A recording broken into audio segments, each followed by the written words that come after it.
Here, is there any way I can put at least something up there for you, like a picture or something? No, don't be silly. It's fine.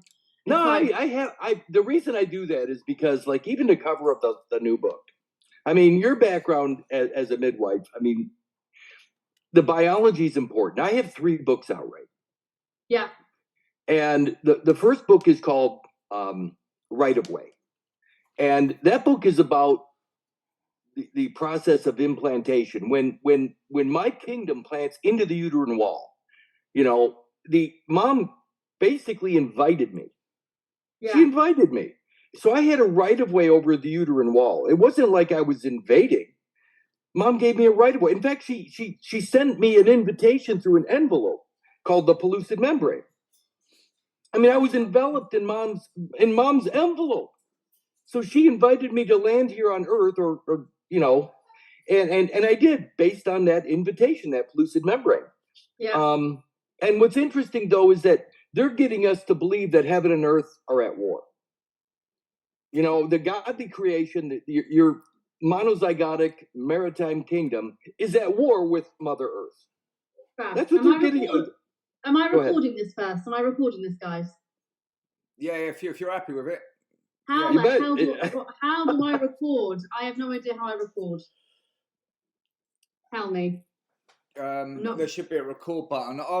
I'm recording it on an audio file on the computer, which more record. Toby, you're recording this now already? Yes, mate. Yeah.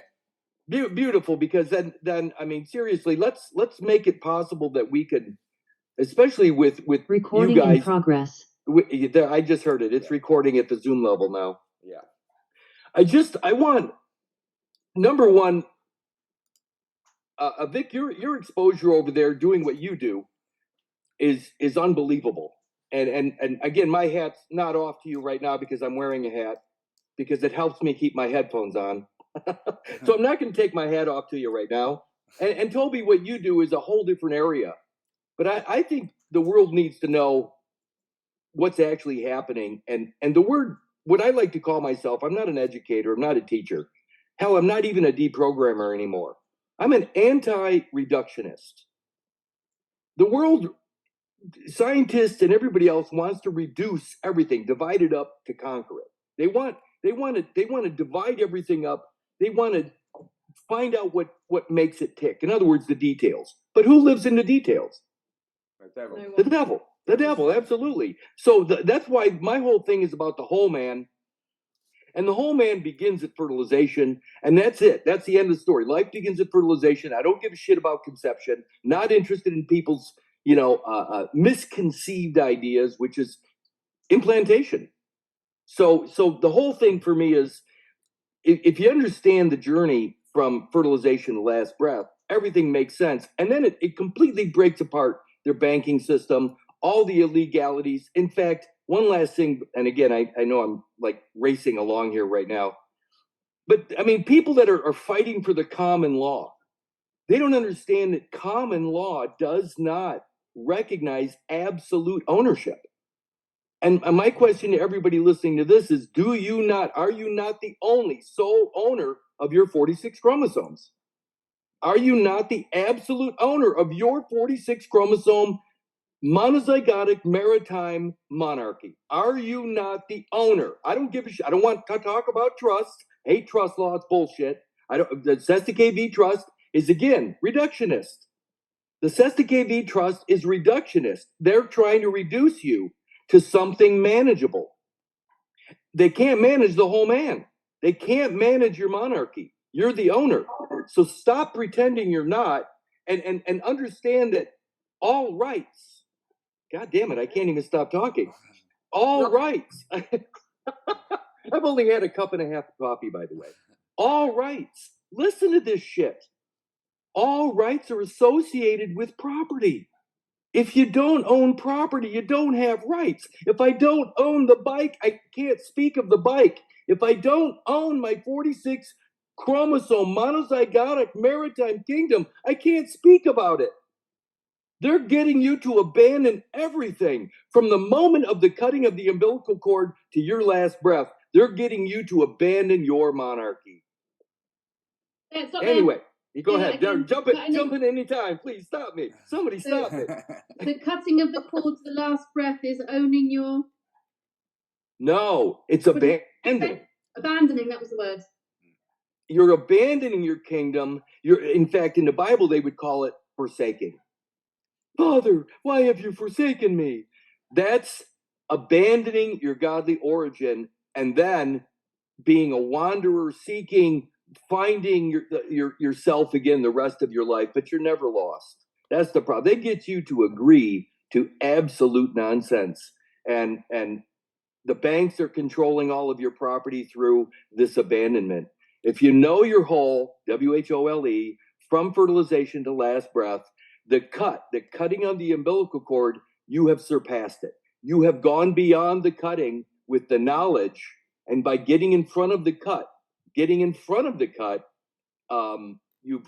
now retain all the rights of the ownership of that kingdom. And remember that kingdom, as evidenced by your 46 chromosomes, all productivity, all product, intellectual, genetics, physical, anything you produce for that kingdom stays in that kingdom as personal and private property.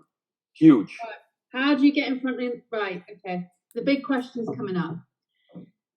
Can I just take 30 seconds to put my dressing gown on the washing line quickly? Oh, Toby, how are you? Yeah, I'm good, mate. Yeah, I'm all good. Yeah. Well, I think the fire's already started here. Listen, it's we've already won. They just don't realise it yet. I won't admit it. They're kicking the board, Toby. Yeah. You know when you're playing games as a child, as a kid, and the boy that brings over the game board, and you're playing and you're beating him. Yeah. Monopoly. What do? He gets up, he kicks the board, and he walks away because he doesn't want to lose. So he would rather burn the whole fucking place down. Yeah. That's what they're doing. They want to burn the whole place down because they're losing. Yeah, there's too many lights being shone on them from all different directions. Too many lights. Yeah, they don't like the light. Wow, man. So, you guys are in a lot worse spot than we are over here right now. Because they're just doing everything they can to tear down, reality. In what way over there, mate? What you facing? No, we're over here. It's too big. Yeah. I mean, I don't know. I think England's only as big as a few states here. Yeah. The entirety of England, so it's pretty easy to control a population. Yeah. Of only a couple of states, but here it's just too vast an area to cover, and so they need the will of the people. They need the full faith and credit of the people to actually manage this place. But there's too many people awakening. I mean, it's happening too fast, and what people don't understand is the word climate. I'm going to go to it real quick, but when they speak of climate change, they're not talking about weather. They're talking about attitude. If you look up the word climate, in fact, I'm going to go to it right now. Hopefully I don't lose you guys. Hang on a second. Let me see if I can find climate at Webster's.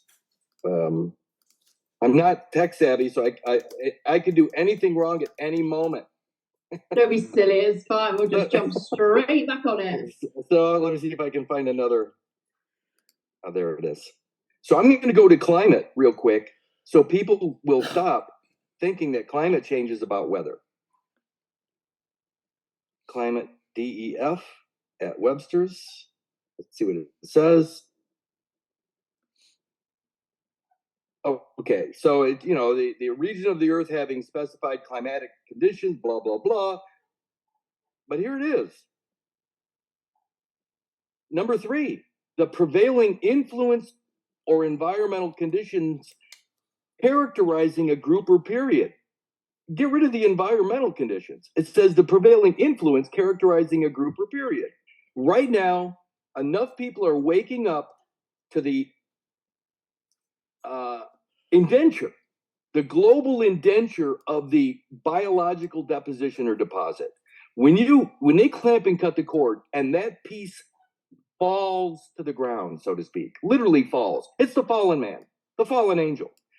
it falls to the ground and gets left behind to be what? To be found, like a foundling, to be found as a child of God that has been abandoned by the owner, the true owner, me, the baby. So what do? They give that material, that biology, that child of God, a title. They call it a birth certificate. And then, of course, the biology dies, so it becomes a decedent estate that they can manage through probate or whatever. The point is that this is exactly what the masses, I'm going to say the Christian masses, for lack of a better term, that they want. They're talking about trading everything for what? Eternal life. And eternal life is this decedent estate. Eternal life, mortal beings, biological beings are not immortal. But this fiction of law, this benefit of clergy, this legal fiction is immortal. It doesn't die. It can go on the record and it stays there forever. It is immortality. It is eternal life. So they're giving everyone exactly what they tell them they're going to give them. If you sacrifice everything, if you suffer like Jesus, you will have eternal life. And that's a legal fiction. That's what the corporation, that's what they're using. So they gave everybody what they told them they would give them: eternal life, death. That's it right there. All right, I'm done. Okay. Goodbye, everybody. Oh my God! Right, my brain already is like. I know. So now I want you to figure out where all this fits in with reality. Well, can I ask you a question first? How do we get in front of the cord? In front of the cut. The cut. We already are. Does your 46 chromosomes that you still occupy today, that the breath of God, the spirit itself that you're breathing into that vessel, that body, is that body's 46 chromosomes not identical to the single cell zygote? Yes. There it is. End of story. Self-evident. The fact that you're existing today with the exact same 46 chromosomes of the original monozygotic maritime monarchy, your belly button, all it does is evidence the extension of that monarchy. And what's interesting about this is that the idea of diplomatic immunity. If you're relative or related to the monarchy, if you're the next in line of succession to receive that monarchy, look at the word. Now I'm going to have to do this again. Damn it! I'm going to the word diplomatic. I know. I love this. I'm going to diplomatic. At Webster's. So diplomatic, DEF, and I'll just pull up Webster's because it's I don't know what dictionary you guys use over there, but this seems to be the premier dictionary. So look what diplomatic says. I mean, at number one, hopefully it pops up here pretty quick. It says paleographic. Ooh, big word, Kurt. But look what it says right after. 1B says exactly reproducing the original. Are you not in your own occupancy of the 46 chromosome vessel, maritime vessel, I should add, because remember, it's a direct extension of the maritime kingdom, because where does fertilization occur? In the waters of mother. So the zygotic kingdom, the maritime monozygotic kingdom, is maritime in its origin, which is why all the courts are using admiralty law. Why? Because that's your kingdom. They're actually holding your kingdom on deposit. So they're using equity, which you've abandoned, by the way, by allowing the birth date, by adopting the birth certificated character over the baby. They threw the baby out with the baptismal waters. Anyway, so diplomatic, look what it says here. Exactly reproducing the original. Is your not 46 chromosomes that you're occupying today exactly the same as the monozygotic maritime monarchy? You have diplomatic immunity right now from everything that's happening in their fictitious realm. By the way, I should say that it's 7 o'clock in the morning here, and this is how I woke up, just so you know. Right, Toby? Yeah, mate. Yep, I'll vouch for that. Vic, you're on mute. You've muted yourself. Sorry, my son was out there. So you're already in front of it, Vic. You're already in front of it by being. B-E-I-N-G. Your supreme being from fertilization to last breath. There is no death. There is no cut. I know that it happened. It's a matter of fact, but it doesn't matter because you can't be in two places at once. The past and the present are mutually exclusive. Your one life begins at fertilization and ends with last breath. So everything they're doing is easily provable as fraud. Biologically. There is no minor account. There is no majority in your life. It's all one. How do we regain ownership? That's the next question. You already have it. See, this is the problem is when people say, well, Kurt, how do I get out of the matrix? You haven't been in the matrix since you were in the womb. The word matrix means mother. It's the mother's biology. It's the mother's uterine wall. That's the matrix. And when you're attached to the uterine wall, that's the only time you're corded or attached to the matrix. When baby comes out, he's no longer in the matrix, but they have us in the matrix through the birth certificated fetal-maternal deposition called placenta. The placenta still evidences my biology attached to mom. That's the matrix. So when you're using the birth certificated decedent estate, my boat, my original vessel, my original ark, which is still laying on the island, the maternal part of the placenta, that fetal maternal boat on mom's island looks like I'm still attached to mom. That's the matrix. So the birth certificated person is attached to the matrix. As a minor, minors do not have legal capacity. So if you're using the birth certificated minor account or minor character, you need to use a bar member. You need to use an attorney because you don't have the ability to speak for yourself. You're always going to be a minor, incapacitated at law by using the birth certificated character. Right, let's link this together. My brain today is loving this. Oh, I tell you what, today's a good day. Might be Mercury retrograde, but it is. And all of that's true too. yeah. I just don't talk about it. Well, I mean, I'm a Virgo, and my husband and I are both Virgos. We're 2 days apart on our birthdays. We always get hit this time. Hey, I'm a Virgo too. Imagine that. Are you? Loads of people I know are Virgos, and I'm like, well, actually, I don't know if I'm actually a Virgo. I don't know that I'm a Virgo, lady. The birth character is a Virgo. Yeah. Yes. Because the birth character came out September 19th, 1960 at 3:50 a.m. And that's why we do not know when you really were. Were you born when you came out of the portal, or were you born at fertilization? When are you born? Born. Be careful because creation and born are not the same. The moment of creation, when this is such a beautiful idea, and people don't. When somebody says, "Well, Kurt, when does life exist?" You mean life or life for me? Life for me as the only occupant of these 46 chromosomes. It began at fertilization, but Dad's sperm was filled with oxygen. Dad's sperm was filled with life. So was Mom's. So Dad's 23 chromosome sperm was not me, and Mom's 23 chromosome ovum was not me. But they were both living organisms. When those two bloodlines, the line of my father, the bloodline of my dad, and the bloodline of my mom came together, those two vines, divine, divinity, resulted in one divine, singular, 46 chromosome, monozygotic, maritime monarchy. That's divinity. So the zygote, what's that? Supreme being. Toby? Yeah, it's one supreme being. That supreme being,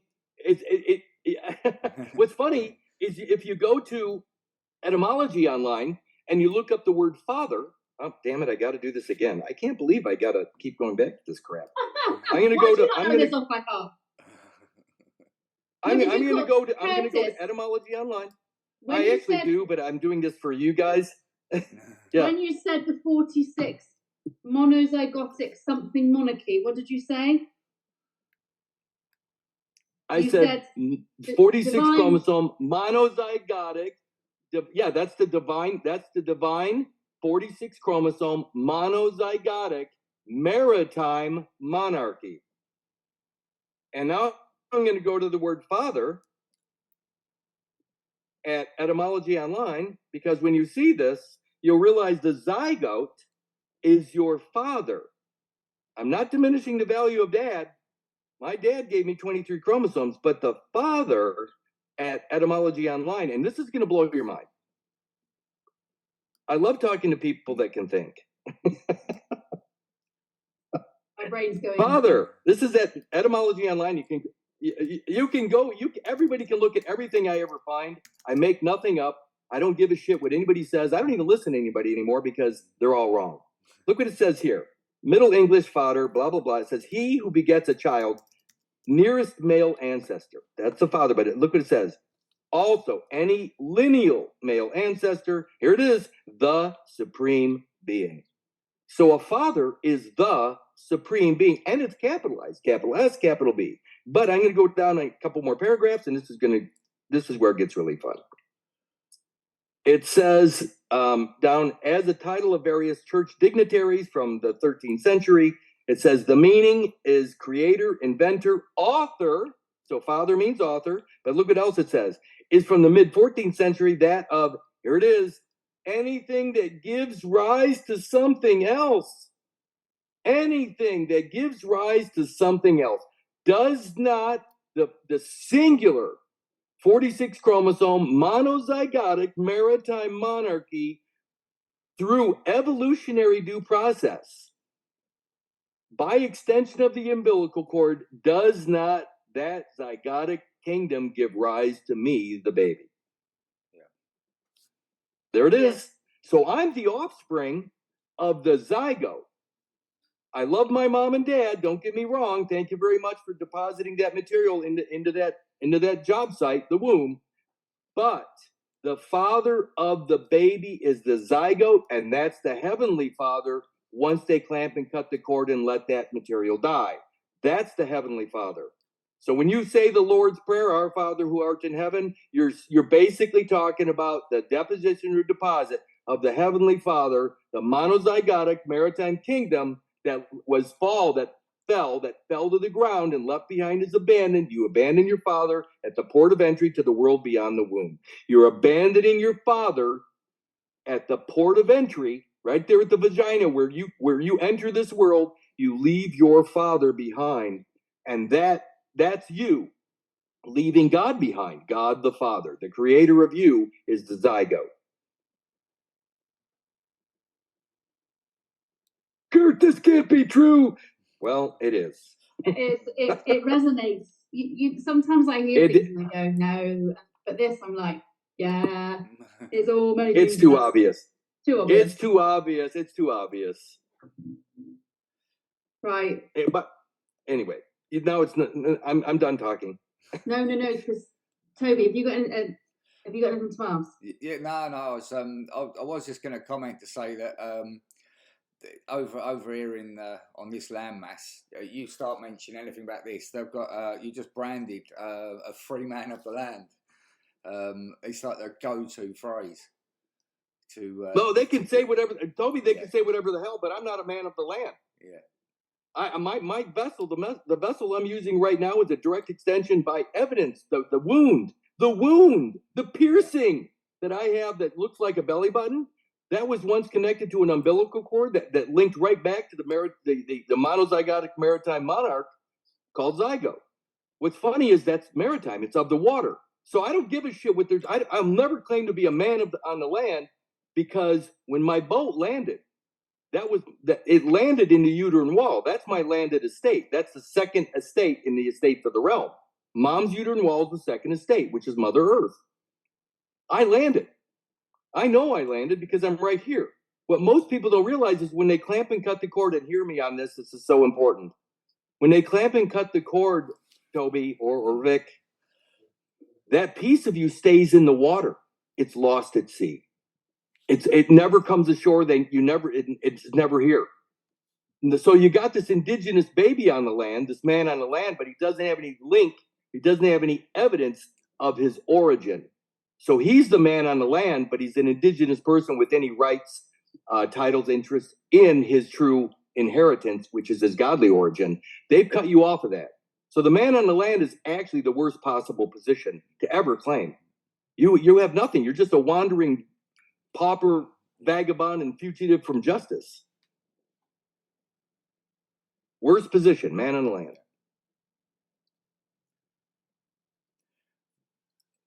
Vic, do you want to? I know we spoke about it last time, but just with to tie this in with what you've been exposing, because when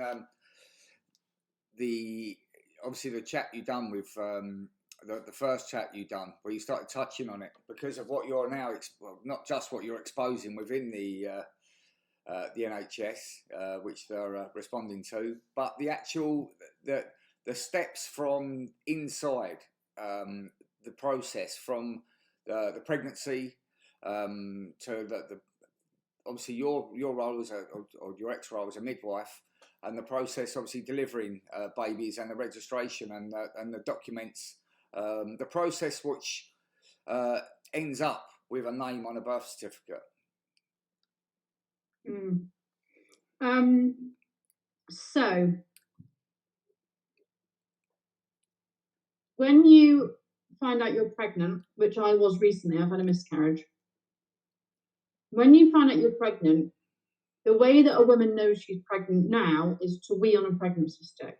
So urinate in the morning, which gives you a higher level of HCG. You're now honouring and have spoken, I'm with child. I don't like the word pregnant as time's gone on, because I feel like that word doesn't mean really what it is. You are with child, with something greater than the word pregnant. Does that make sense? I've realised that as time's gone on. So you're weeing on a stick, which then you then in your head go, I need something in the physical, visually, to tell me I'm pregnant, and not connecting to your source to know you're pregnant. So when I found out I was pregnant, my husband said to me a few days before, you look pregnant. Your face changes, your body starts giving off a different aura, I believe a different frequency, but because we've detached so much from ourselves in their corporate world with their language, which I'm trying to learn how to get myself out of that, is that most women don't even know they're pregnant because they're living on a conveyor belt of fast-paced life. And that starts in their own family environment, where people aren't talking about really what is the meaning of life, what is the meaning of our self. Who are we? What are we? We just believe, I used to believe you're born, you live your life and you die and nothing else happens. That's truly what I believed. I was a complete atheist. I had no belief. I always did a bit of tarot. I always was fascinated by astrology. I've got a book that I got when I was 12 that still sits on my bookshelf. So I've always been, and the witch trials. I got a witch book when I was younger. Again, I must have only been about 7. The Story of Witches. I loved it. It was my favourite Roald Dahl book as well. I don't know why. There we go. But when you start thinking about how women prepare themselves and our divine energy, vibration on this earth today, we have no idea what our role is. Now, quite recently, I said something to my ex-husband, and I said, it's really weird because I see my mum as a vessel. And he went, oh, that's a bit strange. But that's exactly what I without realising it, those words were leaving my mouth as if I knew, but I didn't understand what they really meant. So when you're finding out that you're pregnant, you're not only unprepared for that, you are so disconnected to yourself because your mother is disconnected from herself, and so on and so forth, which goes back hundreds of years. Now, I'll touch upon this next part very briefly and we'll come back to it. I believe something happened around the 1400s which sparked the witch trials to go on for hundreds of years, where they obliterated 50,000 men, women and children who understood the meaning of life. They wanted that knowledge gone. They wanted the background of wise woman gone. They wanted the background of plant medicine gone. And that's when it started. It started right back then with the book of demonology that was written. So when we think about where we are today, vibrationally in midwifery, midwifery has been born on the back of the witch trials. Because the witch trials, if you look through time of women caring for women and communities and patients, stemmed from the back of the witch trials, which then created a huge religion change in medical care. Excuse me, my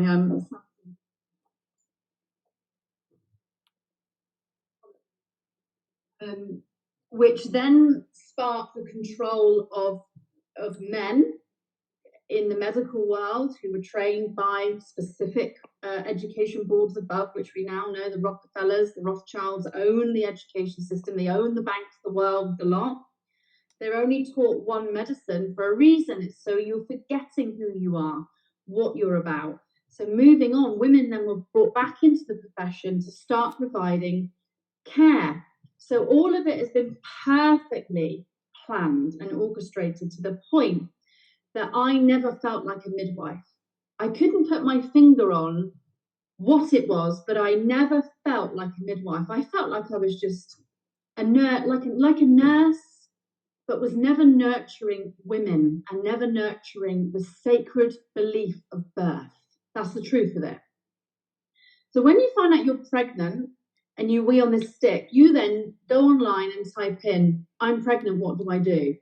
And then you'll get an NHS pop-up that will say, register with your midwife. No, there's no option of what are your options? What are your choices? Well, I can say I'm a victim of that because I didn't know any different. I believed NHS midwifery was the only way to support you and nurture you through your pregnancy, your birth, and thereafter. So when you type this in, you then fill out an online form now, and whereas in my day when I had my third child, you used to just ring up the clinic, but there's not an option to do that anymore. So what then happened is you put all your details in and you get a call from a midwife on the phone who will then book your pregnancy and makes you you're now a new record. You mentioned about record last time, Kurt. I really, really went into that and looked into that. You're now a record of pregnancy, and it actually says booking of pregnancy, the booking of your pregnancy. The pregnancy only exists in the NHS world the day you book it, not the day of fertilization and creation, which you were saying is stage 1, stage 2. None of that comes into this. So when you then book your pregnancy, women then go, oh, I've done it now, my pregnancy's real. But it's not real until when? Until you can breathe a sigh of relief that I've seen my baby on a scan and now it's really alive. There's no attachment apart from a lot of anxiety that you rely upon the scan at 12 weeks, which is your datum scan from crown to rump, they call it. I'm not a sonographer, so I don't know a huge deal about this. Again, you're only trained in your area of field for a reason. Crown to rump gives you an estimation of the size of how old your baby is and when conception was, based on an average. It doesn't take into account your partner's height and weight, their genetics. It literally just gives you a general overview.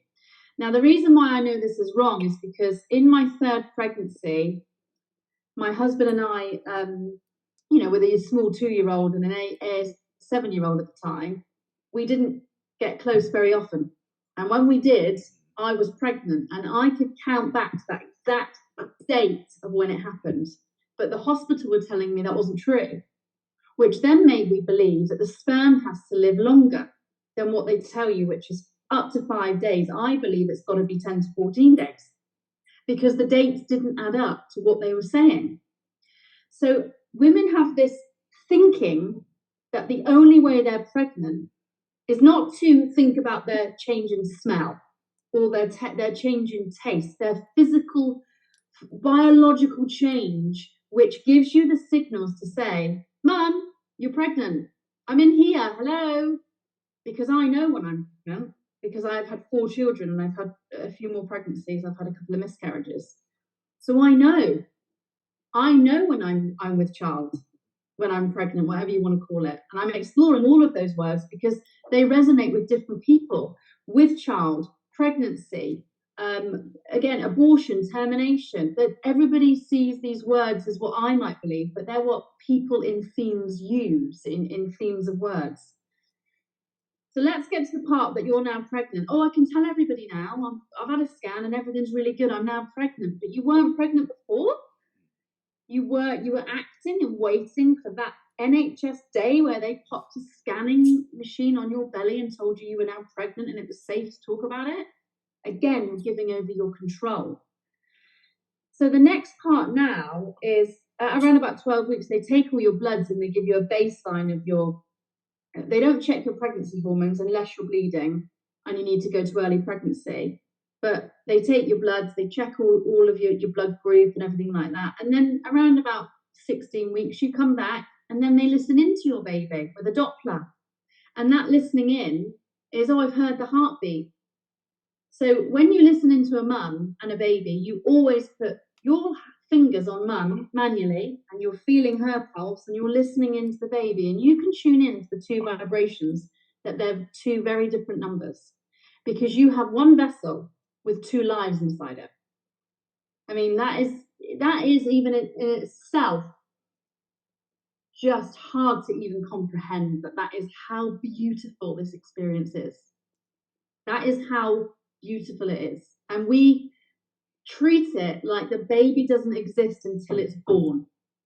There's nothing in there. It's just, we'll just check you. Nothing's really safe until the baby's taking its first breath. Well, the baby's taking its breath through the cord of life. So through your pregnancy, not only are you being dictated to by your well, there used to be handheld notes, and in them would have things like 10 important signs and symptoms. If this happens, this happens, this happens, this happens, this happens, you need to ring us. You need to come in. But actually, what about saying you don't need to come in? If you're at home and you feel safe, you can continue in your pregnancy how you see fit. But this is about gaining full control and this dystopian world that women do not have an alternative choice to just believe in themselves, that their bodies will do it, that they will do it. And that's what you're seeing. The home birth rates in the United Kingdom are the lowest they've ever been, ever in the last 30, 40 years. It's so bad. Is that through fear? It's true. So in 1947, the NHS was formed. I did a presentation on this at a college, a local city college. I went for a job interview to be a lecturer in health. Can't remember. I turned it down in the end because I knew it wasn't right. But when I went along, I had to do a presentation on the NHS, and I talked about the timeline of what happened. And you can see from home births being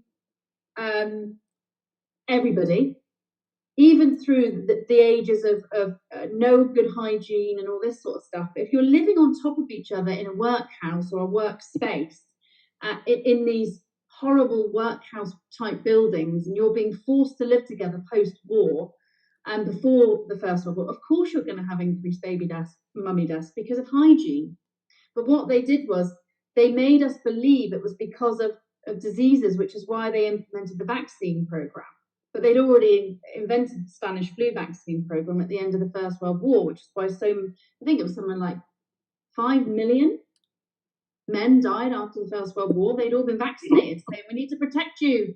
So what's happened is you've got to remember that, where do we get our evidence from in the UK, Toby? Yeah. Medical evidence. The doctors, the NHS, who are all funded by the one overarching body of people, which force down the information, which disseminates out, and you believe. There's no alternative unless you go looking for it and you want to decipher that evidence yourself. This is where women have the problem. Women trust the NHS. Let's clap for the NHS. The old man that walked 1,000 laps of his home or something and made millions. It's a warped view of trust the NHS and trust midwifery, but only our way. So what then women are doing is they're handing everything over, because the minute their waters break, or the minute something happens, or the minute they've got a little bit of blood loss of wiping, anything, they're straight to that hospital, because they will do anything for their unborn child, as any woman would do. And we talked about this last time.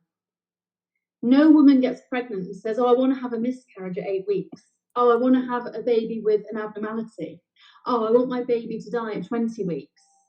Nobody ever wants that. We all want the best for our mum and our child, our baby, because that is the evolution of life. Those thoughts, if they are there, are probably a traumatic trauma response from your lived world in the matrix that's infiltrated your thinking to create that in you. So the place where we've got to now is women in pregnancy are overweight. The BMI ratio over here is enormous. Women are overweight. They are sicker because of the vaccine programs. There's increased miscarriages, increased abnormalities, increased hypertension, increased cardiac arrest, increased cesarean sections, increased induction of labour. And all these women believe that the NHS is doing them right, but they don't realise why it's happening. And it's easy for me to go online and write about, you know, increased cesarean section rates, but people don't understand why. They haven't got the inclination to go and even look at this, because they go, oh, it's religious. It's not. It's the creation of us, of you. Where did you come from, and how has this happened? Why are you here today? So when you're then thinking about getting to 28 weeks, which we talked about in this beautiful book that I was given called The Handbook for Midwives, Mary Mays, and maternity nurses. This is 1938. I was given this by a university lecturer. And in here, they actually talk about the lunar cycle, the lunar 3rd month, the lunar 5th month, the lunar cycle. Women are cyclical. The moon is feminine energy. We are feminine. We are in sync with these cycles, which is why women have 28-day cycles. I have a 28-day menstrual cycle. I always ovulate on a new moon or a full moon. If it had been a 13 calendar, I think it was the Gregorian or calendar you were talking about, Kurt, that made me think, well, actually, if I had that calendar, I probably would ovulate on the same day every month, and it would just roll on. But what we've done is we've created this detachment of mother and child and mother and baby, that they're not sinking in. Whilst the baby will be sending off some frequency, it's not getting past the mother. She's not linked in. And it's funny, because the women that attend triage and say, I haven't felt my baby move, and you ask them, do you think your baby's okay? They go, yeah, I think so. They know because they can feel. They've asked the question, is your baby okay? The baby's telling you it's okay. I might be a bit distressed, but I'm just letting you know. Whereas the women that know their babies have gone, are dead, they know in their heart. I knew my baby was dead when I miscarried recently. I felt empty in my womb. The energy changed, because I'm connected to source. I'm connected to the ground, the earth, myself. I believe in myself. And this is what's fundamentally missing in the women of today's society. So when you start thinking about women being 28 weeks pregnant, what's happening to the baby is they haven't followed their baby's development. They don't understand. They think they need to read it in a book. You'll know, because your baby's movements start changing. Your baby is different. Its parasympathetic and sympathetic fight or flight system comes into play at 28 weeks. They've got more hair on them. They've got their fat's beginning to form. They're completely different, because that is the start when they are viable for life. It says it in these books. This is 1938. Viability properly to be able to survive in our world is 28 weeks. What do they do at 28 weeks? They give you the whooping cough, the flu, the COVID jab. That's when it happens. It's a perfectly orchestrated plan to intercept pregnancy at any point, to ensure that these babies either don't live or are harmed, because they're trapped into, and it removes, like you said, their godly origin. It's sending these messages that you're not meant to be here, because you're trapped into this matrix world. So if we now move on to the next part of your pregnancy, women then go to their notes and they can write a birth plan. And very rarely you will come across someone that says, I am petrified of birth, which they call tocophobia. I'm petrified of birth. I want a section. But if we are not giving these women the nurture, the love, the education, the compassion, the time, the woman's space, the heart-centered evidence and decision, she's going to have a section no matter what, because you haven't got the time to nurture her.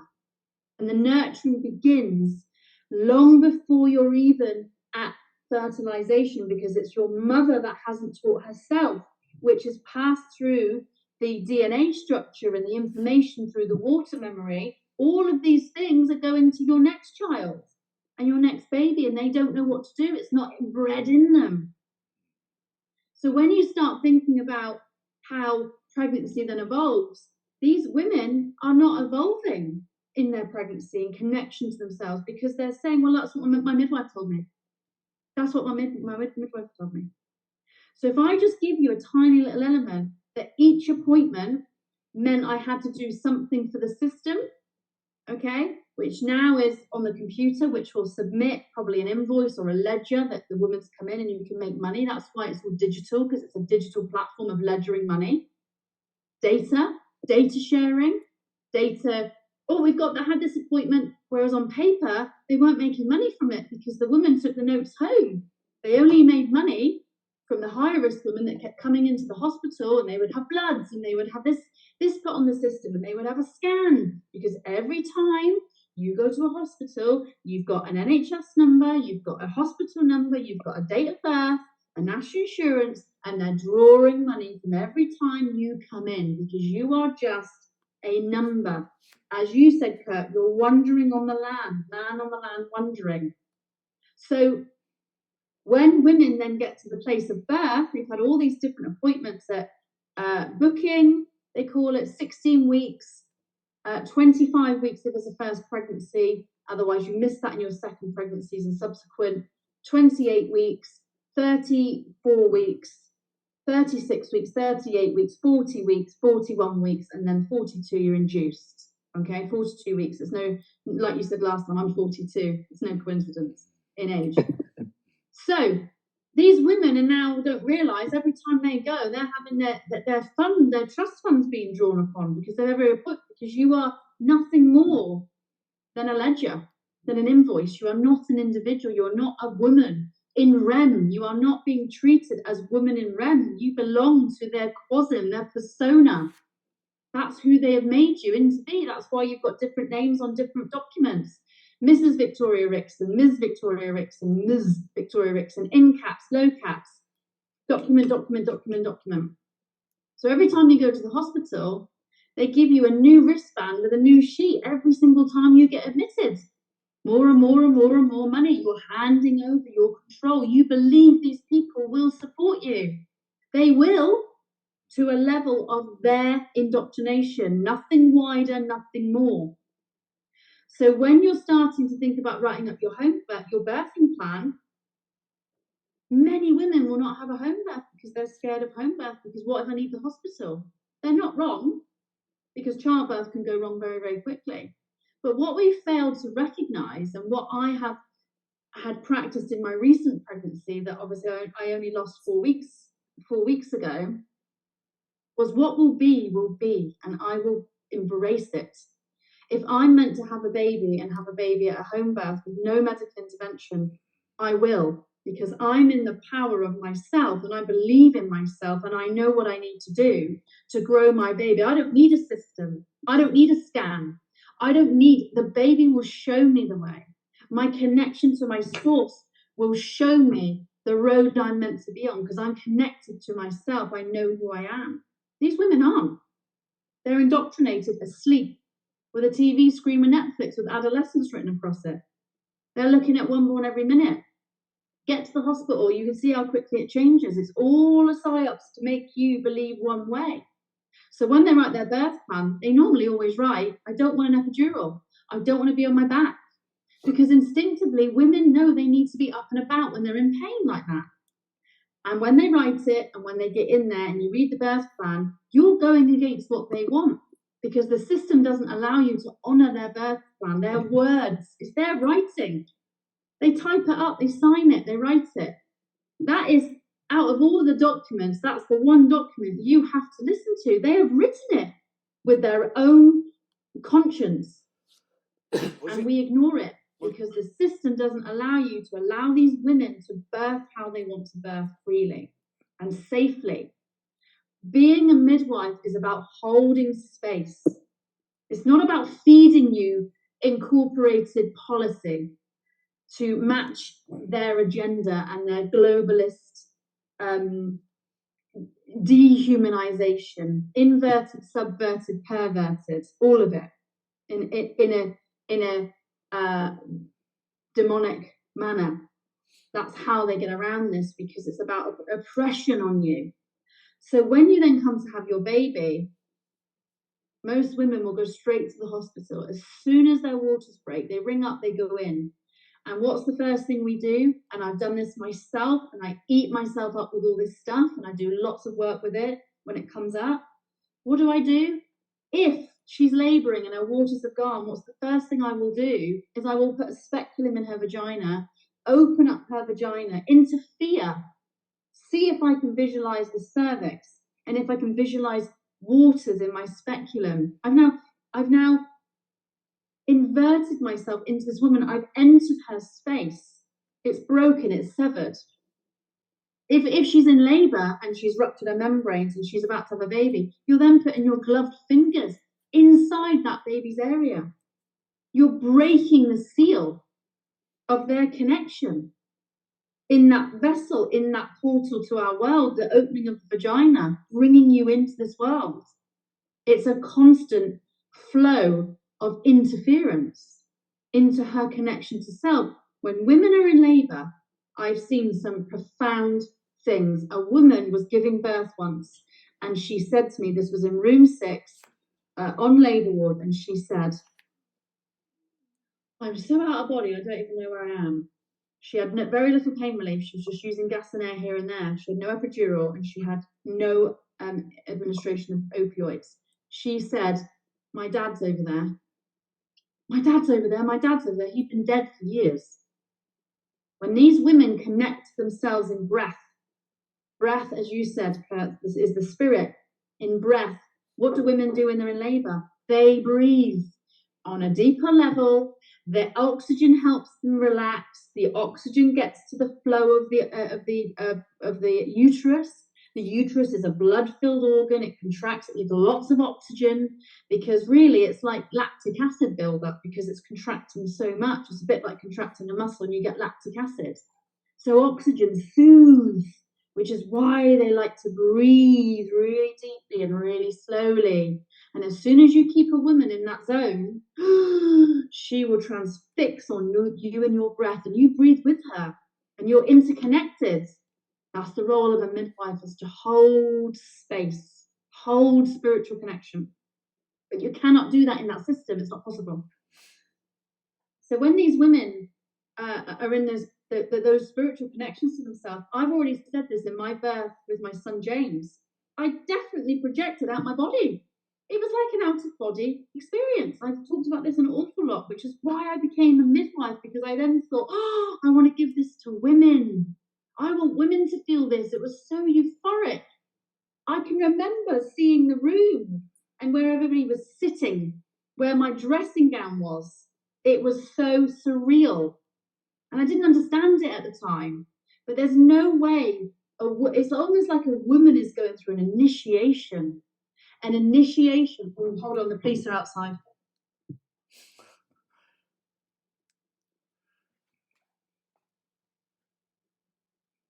I know you're on the line, Kurt. Yeah.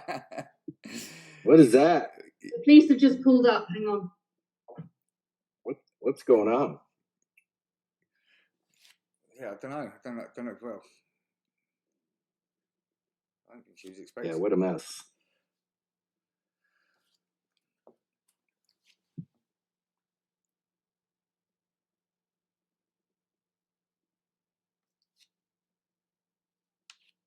What a nice woman. Yeah, it's Huh. and when I was talking with her the other day, it's just fascinating to see, obviously, because she was unaware of all of the. Not for me. It's not for me. Well, you had me worried, lady. Yeah. I've got my indictment ready. Don't worry. Well, all that shit's going to end. I guarantee it. In my lifetime, hell, this year it'll end. This year it'll end. Oh, it's coming. It's coming. It's coming. So let me just keep on that flow of that, because it's really in my heart. Like, when you are giving birth as a woman, when I had my first birth in hospital with an epidural and a on my back and a ventouse, can't remember a single thing about my son's birth. I don't remember him being born. All I remember is me in my arms. The day later, I cannot remember any of it. I was completely drugged. I was 19 years old. He was the most painful back-to-back birth. And then when I had my second son in 2008, he's just done that at the door. He went into spontaneous labour at 38 and 38 something. He went into labour himself. He signalled, "Mum's ready. Mum's ready. I'm ready to come." I went straight to the hospital, breathing, trusting myself, breathing. And then what did I do? I went in, had a hospital birth. I remember him coming down the birth canal. It's the most. I wish you could experience it. That's how amazing and empowering it is to grow your baby, but birth it is like it's addicted. I could give birth all the time because of how euphoric it makes you feel, but that isn't the case for so many women because the hospital have traumatized them. So I went home after a couple of hours. He was born, went home. The next baby I had at home, and this is the one.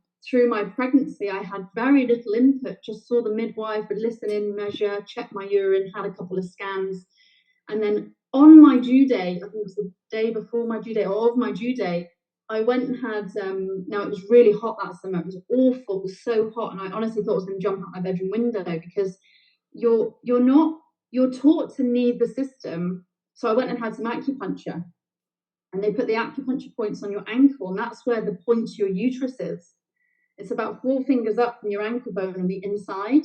And she was telling me, press on that 10 seconds 4 times a day, and you'll probably go into labour. And I did, but it was that thinking, the conscious willing and connecting to say it's time to come. I'm finished. I've grown and done my job. I'm ready to have you now. And I think that's a signal between mum and baby. So then what then happens is, when I had my son, I called the midwife and she came in, but I was in my own domain. She put the heating up and shut my windows. I was like, I don't think so. This is my home. I'm in control. And I remember opening the window, like, open the window, it's too hot. They wanted to stifle me because the policy said keep them hot. Well, what happens if you get a temperature above 30, 36.8? You're starting to hit 37. You're going to start getting to 37.1. In the policy, it then starts saying if you're getting any higher than 37, 38, you've got to come to hospital. Well, I'm going to be hot if I'm labouring because it's such a mixture of chemical changes, but also you're eating. So when you eat, your temperature goes up, and sometimes you need bananas and you need real nurturing food when you're labouring. If not, sometimes nothing. So you're always going to be warm in labour. It's normal. But what they do is they put a policy in place that if you go above this temperature, you've got to come in for a septic screen. So you're having antibiotics. So then I looked back and thought the hospital were making the midwives make me hot. The midwife didn't realise that. They don't realise this. They're just doing what they're told. But what was so beautiful in this birth was I was able to have as many people around me as possible. I was able to have my mother-in-law, my friend, my husband was there, obviously, and it was just beautiful. And when I got to fully dilated, no one had to tell me. I never knew what fully dilated felt like. I just knew, and I sat up off the ball and I said, I'm fully dilated. I knew I was. It signaled, a bit like a cow in a field. A cow labours, and it will labour and nurture and nourish its body. So you don't have to tell a cow when to have babies. It knows. The cycle of the natural world will tell them when they're ready to have babies. You don't have to tell a cow when to go into labor. You don't have to tell a cow what to do. It knows what to do because it's connected to source, it's connected to self. So when a cow is laboring, it will be nurturing itself through the grass and through hydration of water. Okay? Now, if that cow is then about to get fully dilated and a dinosaur or a dragon came over the hill, the cow would cease. It would have an adrenaline response of cortisol and stress, and fight or flight would kick in, and it would signal to the baby, stop, it's not safe. And that cow would then have a slower labor. It might not have stopped completely, but it might do, and I can tell you how I know that. But what will happen is the cow will then get to safety, and once it's there, it will start laboring again naturally when it's calmed its central nervous system down. That's why we've got fight or flight. Now, when those cows are grazing and laboring, once they're fully dilated, the body will give them time to go and find a safe place to now birth.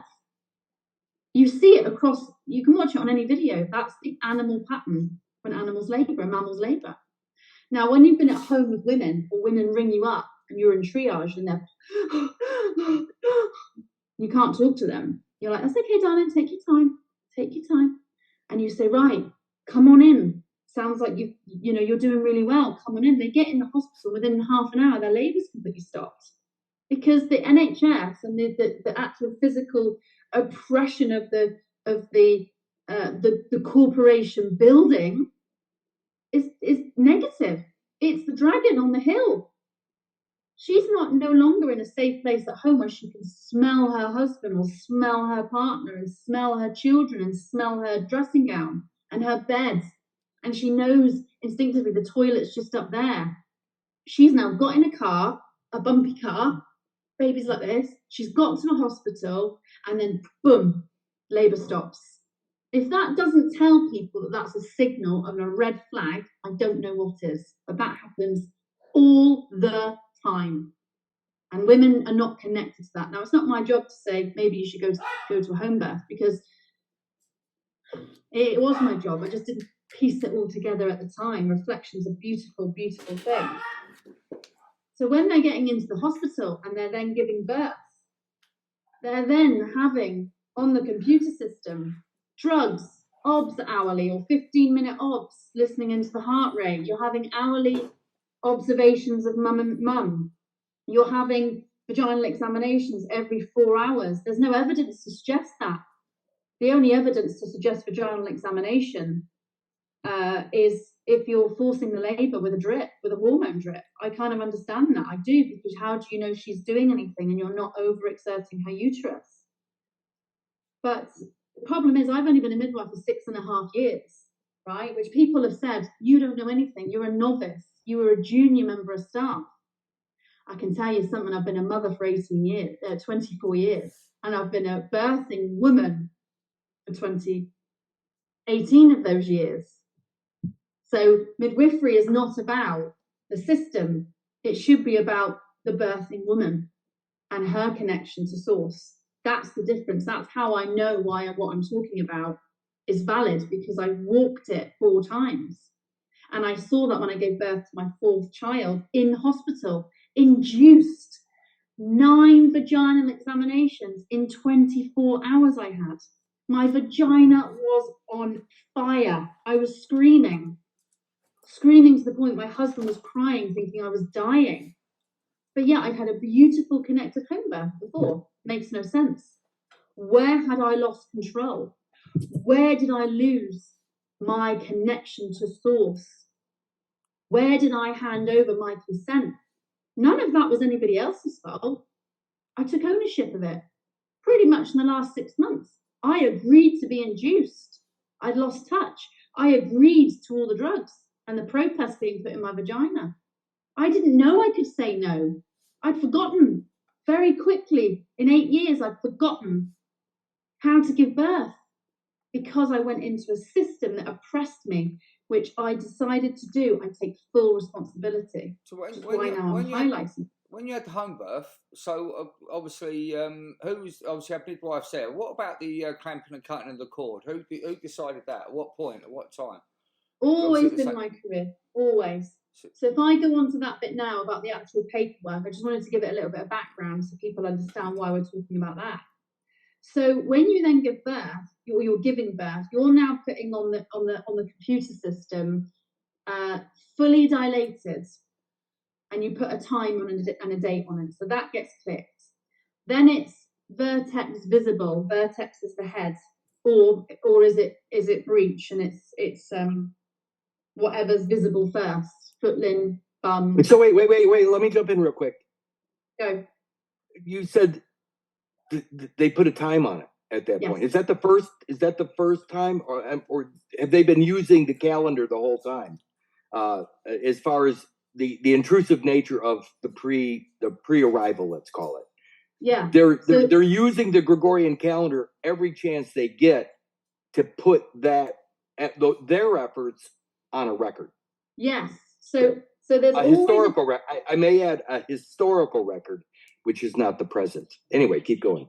Yeah. So it's all retrospective, a lot of it, when you start practicing. But you always have dates and time on everything that you do anyway. But when you actually start putting records of times in, it's the actual. I'm just going to go and find a document. I think you've seen it, Kurt. I sent it to someone we both know. But basically, you then get fully dilated. Then you've got, or is it the beginning of second stage? That's it. Or pushing, can't remember. That's just how much it's all gone into the back of my mind with all the information I've learned this year. So you have to put a date and time to know that you're identifying when she's fully dilated, because you're on a time. Then you really should be having a baby within the next 2 to 3 hours. So what then happens is the time and date goes in, and then you've got vertex visible, or whatever presenting part visible, head at whatever time, and then you've got head, time of head or head delivered, time and date. And then you've got live birth or stillbirth, live birth of female infant. That's what you're trained to write. And then you've got the next thing is the clamping and cutting of the cord. So cord cut and clamped, what time? Time of placenta, what time? End of third stage, what time? So you've got stage 1 is you've talked about these stages, 1 and 2. Phase, I think you said stages. Mother Earth, uterine wall. If you think pregnancy and birth is broken up into stages, the first bit is your pregnancy up until your labour, and your labour is still in that first bit until you're in the second stage of labour.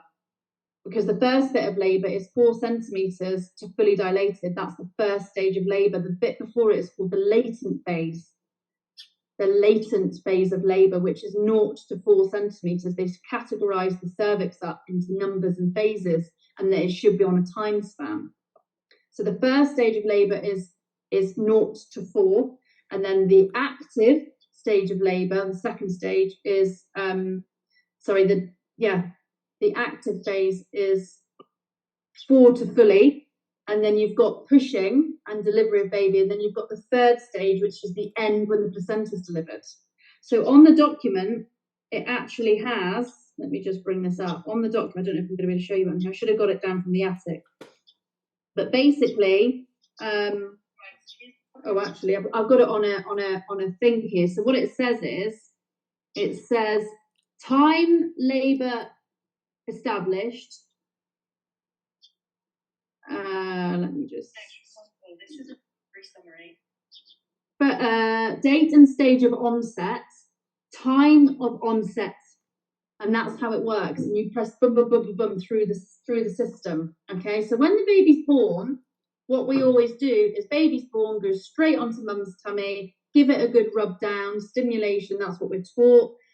The doulas and birth keepers do it very differently. They don't interfere, they don't touch, they leave baby well alone. Whereas we're taught, stick a hat on, rub it down, and within a minute to 2 minutes, once the cord stops pulsing, you clamp it as close to the baby as possible and you cut.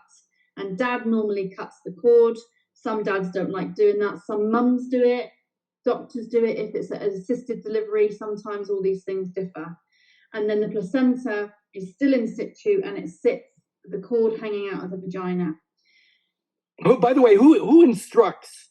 Yeah. And this is critical for me, because they're getting us to perform this operation, this cutting. Take liability. I want to know who instructs these people, dad or mom, to cut that cord, because that's criminal. Us midwives. Who wants to cut the cord? That's how. Well, yeah, but who tells the midwives to instruct? It's trust policy. Who licenses those that are telling us to cut? Because that's where the liability lies. The liability lies where those at the top that are instructing you people in the middle to tell us, the animals, to cut ourselves off from creation. Yes. I'm looking for liability here, because as far as by the way, the stages of labor, when I looked it up, it says stage 1 is up to dilation, stage 2 is delivery, stage 3 is the afterbirth, and they call a 4-stage recovery. And I just think that's critical to understand exactly. So there's like 2 lots of numbers. So the first stage is up to delivery, then you've got the afterbirth bit, then you've got the labor that's then broken up into parts as well. By the way, do you know the medical definition of delivery is a fetus and its membranes? Not separate, as one unit. So the kingdom's supposed to be, the word delivery, it includes the entire monozygotic maritime monarchy. But when they clamp and cut the cord, they separate the incoming monarch from his kingdom, and they put that aside as the afterbirth, as waste material or abandoned property. Yeah, abandoned property. Yeah, that's nice, exactly it. So we get told that's trust policy, but in some trusts, they cut straight away, which is why there's been a huge campaign for delayed cord clamping for quite a, you're talking like 15 years. There's quite a big campaign in the UK on that. So when you're in it and you cut the cord, from what I was told from a midwife recently, is with the cord and so that the placenta is attached to the uterine wall, part of it, and the other part is where the baby lived inside, like a capsule. Once the baby's delivered and the placenta stops pulsing, it's a signaling process. It's no different to your liver signaling to your pancreas or whatever. You're interfering with the signaling. Whereas if you don't interfere, eventually the placenta will come away. In some instances, it doesn't. People become septic and they die. That happened a lot, of course. But 9 times out of 10, it will, I think it's even more than that. So that would be a legitimate emergency. Yes. Yeah. A legitimate emergency. Legitimate emergency, yes. So, but if you think about what you get is you get a separation bleed. So what happens is when the woman, remember we're talking visually here now, when a woman gives birth and you've got the cord hanging out of the vagina, you then see a small gush of blood. And you then know that's your signal that the separation is beginning. And what will then happen is the placenta will then be born. However, I've never, ever, ever, ever done a physiological 3rd stage. Every woman I've ever delivered opts for the drug which delivers their placenta. Did I ever really give them the choice? Now I look back, I don't think I've properly ever educated them on this. No, I haven't. Of course I haven't. So they didn't really get a choice from me. It was just, do you want the drug or do you want to deliver your placenta naturally? That's exactly what I was taught to say. So the women that do deliver naturally are normally the ones that are at home. And I only ever went to about 3 home births in my whole career because there's hardly any. And I'd lost my confidence in home births because I thought, well, if I'm at home and a baby gets distressed, I don't know how to deal with it because I'd lost control of my true connection to source.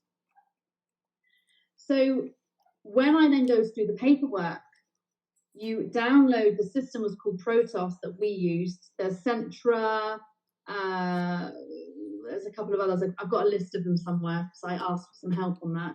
And what then happened is you're inputting straight away in the first screen and confirming her last date of menstrual cycle, LMP, last menstrual and then pee. You know, again, see, this is how detached I am from it. I can't even remember what it's for. Can't remember. So last menstrual cycle, and you have to confirm the date. You can't move on, because that is when they're saying that conception occurred, or potential fertilization. They're only treating it as when you had your last period. There's nowhere there of conception, because they don't know. Then you move on through that, and you've got to confirm her blood group and things like that to then move on to the birth. So then you go into another tab and you write in birth. This is now your birth. So was it a sudden onset, a spontaneous onset? Was it induced? What drugs did you use? And every tab you fill out has a date in it and a drug or a time. And then that is sending an invoice ledger for the care of that woman and family. So then when you get through the birth and you put in the head, the body, live birth, all the obs, the blood loss, you then press send, and you get given a hospital number of the baby. So you get what's called a birth register, which is what I've got upstairs and on my records, which I'll send you both. And it gives you a list of all the things you've inputted, but you've got now a baby hospital number. And then when you have to go to the next screen, this is the third stage, the placenta. And you have to input the date, the cord cut and clamped date and time, delivery of placenta date and time, EBL, estimated blood loss, and then was it intact, and was there 3 vessels, 1 vein and 2 vessels. And then when you press submit, that then generates an NHS number for the baby. So the baby now has 2 numbers, a hospital localized, NHS worldwide, and those documents are then separated into different folders. However, now they've gone digital with the digital maternity transformation plan, which is part of the overall Agenda 30, WEF. All of the documents are on the computer system, but the placenta is on a different screen again, and it generates your numbers. So you say it's, and that's how it works. You're saying it's creating the NHS number and stuff for the baby. Is it connected for the baby, or is it, well, it stemmed from the placenta, but you wouldn't have an NHS number or you wouldn't have an NHS number or a hospital number without the 2 things: a birth of a baby and the birth of the placenta. Yeah, you can't generate an NHS number without putting the placenta in. It's part of the bigger process. Which is what you said earlier, Kurt, about the definition of the word delivery. Yes. The fetus membrane and its membranes. Yeah. By the way, Vic, do you know that? And I'm sure you do, but inside the womb, all the baby's biology is called fetal. But the moment it crosses the threshold and leaves the water, it's called baby? Yeah, so I do know fetus is the word. Inside the womb. In the womb, my biology is called fetal biology, whereas when the baby think about the legal ramifications of what I'm about to say. So baby comes out.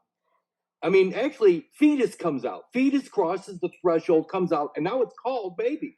They clamp and cut the cord, so there's a baby out here. A baby. But inside, the rest of baby's kingdom is called fetal biology.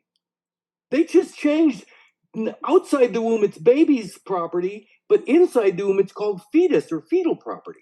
So now they've actually disconnected baby from the fetal biology, the fetal property. Yeah. Just by using a different term. Yeah. It all makes sense. It all makes sense why women don't believe they're pregnant until they've had a scan. They have to be told they're pregnant. Otherwise, they're not pregnant or with child. The detachment starts there. Whereas if women actually linked into their sense of smell, taste, their appetite will change. Their breasts become tender. The body shows you. The body shows you you've changed. And when people say they don't know they're pregnant, they're not connected to themselves in any way, shape, or form. And I appreciate lots of women don't have regular cycles anymore because they're not connected to self-source. They're not connected to themselves femininely. Can I take a break just for a second and go pee? I'll pause the recording. Otherwise, I would have to just recording stopped. I'll pause it. Thank you. Bye.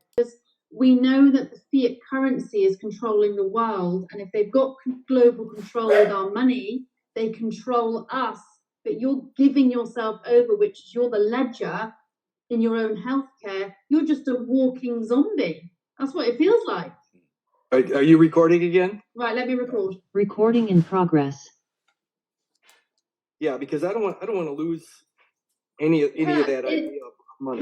In this book, 1938, right now, Mary Mays is now dead, and it says here the umbilical cord, or funis, Funis. Now, throughout this book, they refer to the baby. The cord connects the placenta to the fetus. Now, in this book, it talks about fetal, but in our language now, we talk about fetus only. The fetus. And it brings the oxygen to Why? Why would ask yourself, why do they only speak of the fetus and not fetal biology? Exactly. And it's got here the fetal circulation, but it would normally say the circulation of fetus. They've changed the wording. So here it says here that where was it? Where did I see it? The liquor amnii. So liquor-amnii is a fluid contained in the amniotic sac or fecal membrane, which is in direct contact with its outer surface with the chorionic membrane, the latter being attached to the decidua of the uterus.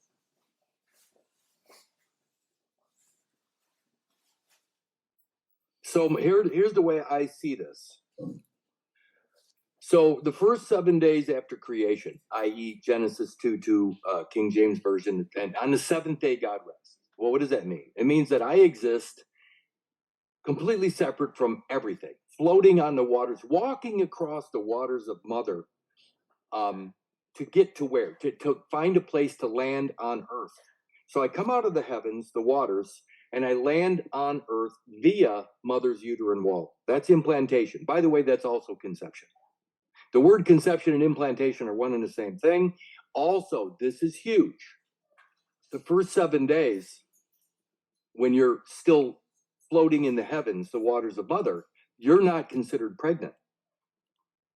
Pregnancy is defined now as implantation or conception.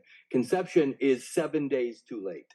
Creation occurs before pregnancy. How's that? Yeah.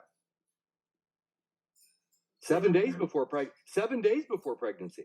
So what they do is they have 7 days, let's call it, where they control everything, because until you're pregnant, once you're pregnant, that's when the system takes over. But prior to the system taking over, you're free. And if you go to, I'm going to do this right now. I'm going to take a few moments because you just did way too much. I just want to take a few of these things off the table, that because I wrote notes, and I don't write notes, lady. I never write notes, but because of you, I'm writing notes. So I'm gonna go to estates of the realm real quick, because I want people to understand that the first 7 days is called the first estate, and there's no evidence of the first estate except for your body, the vessel you're using today. The same 46 chromosomes you have today, which was cut off from the original monozygotic maritime monarchy, which is the zygote. It was cut off of that. You're cut off of your kingdom. Well, anyway, Estates of the Realm says there are 3 estates of the realm, usually in a social hierarchy of Christendom. I'm at Wikipedia. Oh, Kurt, Wikipedia is not true. Whatever. Prove me wrong. How about that? Just prove me wrong.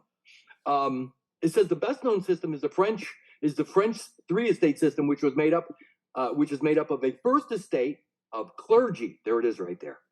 The second estate of titled nobility, and the third estate of all other subjects, both peasants and bourgeoisie. The first estate is the first 7 days. That's when you're not yet on earth. You haven't landed yet. So the first estate, the clergy saying, hey, that's our domain. We handle everything before conception, everything before implantation, everything before pregnancy, everything before you come to earth. Well, guess what? That's me. That's my biology. That's my dominion. Sorry, clergy, I win. I don't need your help. I don't need to bend a knee to become or to get absolution again because I'm already absolute. Thank you very much for your help. No longer necessary. Now, here's the thing. The second estate, when you implant, is nobility. So you come out of the heavens of God and you land in mom's womb, in the uterine wall. Now you're in the womb. You're not in the womb until you land. I know, Kurt, but you're in the womb. No, you're not. You're in the water. You're in the sea. You haven't come to earth yet. Hell, you could be washed out still. You could still be washed out. Do you realize that everything that happens on the uterine wall is based upon the moon, the lunar cycles? How about this? If everything on the uterine wall is based upon the lunar cycle, what about fertilization? Does that have anything to do with the lunar cycle? It doesn't. Other than ovulation. My point is that before you land, you're not a lunatic. And look at the afterbirth. Does the afterbirth is it the baby or is it the human remains that the fetal remains that or the fetal remains that baby leaves behind? So look at how weird that is. My fetal remains are in the uterine wall, which is 100% moon-based. So the birth certificated character is a lunatic. It's based up. My boat is on mom's uterine wall. The uterine wall is on a lunar cycle. So now the island that my boat is lost on is based upon the light of the moon. And of course, at night, when you go into court, what do they say? All rise. And when they say all rise, what is that? If you go to Black's Law 5th edition and go to all rise, it says it's the adjournment of the court for the day. So when they say all rise, they're adjourning the court. So what are they doing after the adjournment? They're dealing with the lunatics, the birth certificated commercial vessels. That is not a court. It's not a court. So when they say all rise, they're adjourning the court for the day, and now they're dealing with the lunatic, the moon-born vessels. They're not even dealing with people, they're dealing with boats that have been abandoned on islands. The fetal-maternal placenta.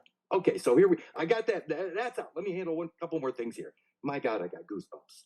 Okay, so I want to get this shit off my screen because there's too much here. You said too much. Here we go. I'm going to go through it really fast. So estates of the realm. No rush. We've got an hour. Estates of the realm is off the table, but just remember that the clergy, i.e. Christianity, it doesn't matter which one, is the problem because they're the ones that are saying that they have control of your first estate. The courtroom is filled with clergy. They're dealing, that's why they wear the robes. They're pretending to be clergy. They're the fishers of men. They're saving you from the waters. Okay. I'm going to go back to something you said right away early in this conversation where you're talking about in the 1400s about witches. The book Malleus Maleficarum. Yeah. Malleus Maleficarum, the witch's hammer, the hammer of the witches. I mean, the Roman Catholic Church already had this handle back then. It says, and I'm just at Wikipedia, like I said, Kurt, that's not true. It's not true. Yes, it is. Prove me wrong. But it says that it was written by a German Catholic clergyman. There it is, clergy again, and first published in 1486 in Germany. Some describe it as a compendium of literature in demonology. Well, first of all, if you understand the word D-E-M-O-N or daemon, it's nothing. It's not scary. Oh, good, you're filled with demons yourself. Whatever. I am, because I have a spirit in me. That's a ghost? It's not a ghost because it's the spirit. It's a ghost if I don't have a body. It's a ghost if I don't have a body. If it's a disembodied spirit, it's a ghost. If it's a disembodied spirit, it leaves behind a cadaver, a dead body. Think about that. Can dead bodies own property? No. Can ghosts own property? No. Well, there you go. Thank God all your property is held in trust through assessed to KV trust while you're missing presumed dead. Thank you people in 1666 for putting all this shit together to save my ass. Yes. All right. Anyway, so Malleus Maleficarum. Sorry, but yeah, they did that shit way back then. Now, going to the book, you said something about entering a book, right? You were booked. I mean, you were put in a book. Well, in 1085, the king, William the Conqueror, created a book. It's called the Domesday Book. And the Domesday Book is a manuscript record of the Great Survey of England and parts of Wales, completed in 1086 by the king, or the William the Conqueror. It says it's a manuscript known as the Latin name Liber de Wittonia, meaning Book of Winchester. And what it is it's kept, it's the royal treasury. The royal treasury. It says the Anglo-Saxon Chronicle states that in 1085, the king sent his agents to survey every shire in England to list his holdings and dues owed to him. It's a survey. So the book that you're talking about, or the registry, what it is they're entering your biology, they're entering your second estate, monarchy, onto the record, which is called the Domesday Book. We have one here too, and I think it's all part of the same Domesday Book, just so you know. Anyway, the Domesday Book is the book that you were talking about earlier. I think everybody should look into this shit, because once it becomes obvious, you realize that from fertilization to last breath, all present and accounted for, eliminates all of these fictions. All of them. They all disappear when you tell the truth. If you know the truth, which nobody does. So I'm going to get rid of Domesday Book, taking that off my screen. Next thing, you're talking about the hospital. Well, this is what's weird, is that when they clamp and cut the cord, they're doing something very specific. By the way, the Knights Hospitallers created the hospital. And the Order of Knights of St. John, the Hospital of St. John of Jerusalem. Ooh, Kurt, you're right back into religion. Listen, I'll address religion in a second. But I'm not religious, and I'm not pretending. It says that the Knights Hospitaller is a Catholic military order. It was founded in the Crusader Kingdom of Jerusalem in the 12th century, and was headquarters there until 1291. And then it was based in Cyprus, the island of Rhodes, Malta, Knights of Malta, and St. Petersburg. Okay, but here's what it says. This is interesting, because it says the Hospitallers arose in the early 12th century at the height of the Cluniac movement, a reformist movement within the Benedictine monastic order that sought to strengthen religious devotion and charity for the poor. Imagine that. If I can't inherit my kingdom, I'm poor. If I can't have what my father produced, if I can't have what was legitimately mine through a legitimate arrival, I come out with nothing. I'm the emperor with no clothes, for crying out loud. Where's my kingdom? What do you guys do with it? Oh, well, you're too young to deal with all your power, Kurt. No, I'm not. I have it now. But here's what's interesting, and this is where it gets really weird. It says in the 11th century, merchants from Amalfi founded a hospital in Jerusalem dedicated to John the Baptist, where Benedictine monks, here it is, cared for sick, poor, or injured Christian pilgrims to the Holy Land. Sick, poor, or injured Christian pilgrims to the Holy Land. That's the second estate. When you're cut off from the Holy Land, from the motherland, from the implantation via the cutting of the umbilical, you're cut off. You're cut off from the Holy Land. And so what they did is they created Christian pilgrims. Who are the Christians? The Christians are the ones subject to the Gregorian calendar. So when they clamp and cut the cord, and they leave, and it evidences your fetal biology on that now island, because it's been separated from mom. It's been separated from mom, the mainland.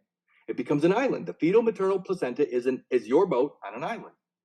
And what it evidences is your Christian boat, your ark, being abandoned on that island. And it's without its ship captain. It's without Noah. You're Noah, by the way. So now you've abandoned this boat, and so it looks like you're what? You're sick, poor, or injured. You're definitely injured because you're cut. That's the injury, by the way. When they clamp and cut the cord, they create the injury. But what did they do? They create a Christian. Remember that the Gregorian calendar was founded in 1582 by Pope Gregory. It created a timeline specific to Christianity. Remember Christianity, remember this timeline, remember this Gregorian calendar, remember what year it is in their world, in their realm. When did the Gregorian calendar, what's the extent of the Gregorian calendar? Year 1 to year 2025. Well, what happened to all the time between 0 and 1? Yeah, where's all the time from 0 to 1? It starts at 1 and goes to 2025. What about all the time from 0 to 1? That's in the womb. Sorry, that's lunar calendar. That's lunar calendar. So who gets to rule over the lunar calendar uterine wall material? Certainly not Christianity. Christianity begins at year 1 and goes to 2025. Well, what about 0? I mean, if I didn't exist before fertilization, that's 0. But fertilization is the beginning of my origin. It's my origin. But that's before year 1. So I'm first in time at fertilization. When you celebrate your first year through a Gregorian calendar, that year 1 is the beginning of Christianity. And what do? They take I'm going to swear here, they take the fucking first fruits for the clergy. What is the first fruits? It's the first estate. What is the first estate? The first 7 days. So they're taking the first fruits every year. Because remember, you celebrate this shit every year, don't you? Don't you celebrate a birthday every year? Yeah, you keep going. I've got goosebumps all up my arm. You keep going back to the well. You keep going back and saying, yeah, I'm an infant. Yeah, I'm an infant. Yeah, I'm an infant every year. And so they're going to treat you as an infant. You go into a court situation, what do? You claim a birth date. What is the birth date for? For the infancy. Now you lack legal capacity. So now you have to use an attorney in their system because you lack legal capacity because you're a goddamn mental midget. Okay, so that's nice. Knights Hospitaller were created specifically for the cut. And the Sovereign Military Order of Malta is a sovereign organization that I believe is protecting this unknown biogeographic island territory, the placenta. I think the Sovereign Military Order of Malta have their sovereignty based upon land that nobody knows exists, which is the uterine wall, the island. The island. By the way, I already claimed that island for myself, so it's in my last book, Of Sound Mind. But anyway, my point is that when you know biology, from fertilization to last breath, all of their bullshit disappears. So that's a Knights Hospitaller. I think people should look into that because remember the Christian pilgrims. Hell, I should probably go to pilgrim real quick. Let's see how nasty that word is. Pilgrim. Look at this. A pilgrimage is a journey to a holy place which can lead to personal transformation, after which the pilgrim returns to their daily life. Really? After which a pilgrim, Latin, is a traveler, literally one who's come from afar, who is on a journey to a holy place. Let me ask you something. Can you go back into the womb, Vic? Vic, can you go back into the uterine wall? Can you go back to that holy place ever? No. Everything we do is progressive. We move forward, not forward. We move in the present moment. We cannot go backwards in time, but they get us to believe we can with their time machine called the birth certificate. When we accept the birth certificate, what do? We revenue. Oh wait, let me say that another way. Revenue. We revenue ourselves and abdicate our own kingdoms. We abdicate our own throne by claiming what? The infancy, which subjects us to their regency, which is them maintaining our infant kingdom while we're incapacitated mentally because we keep accepting infancy as our present position.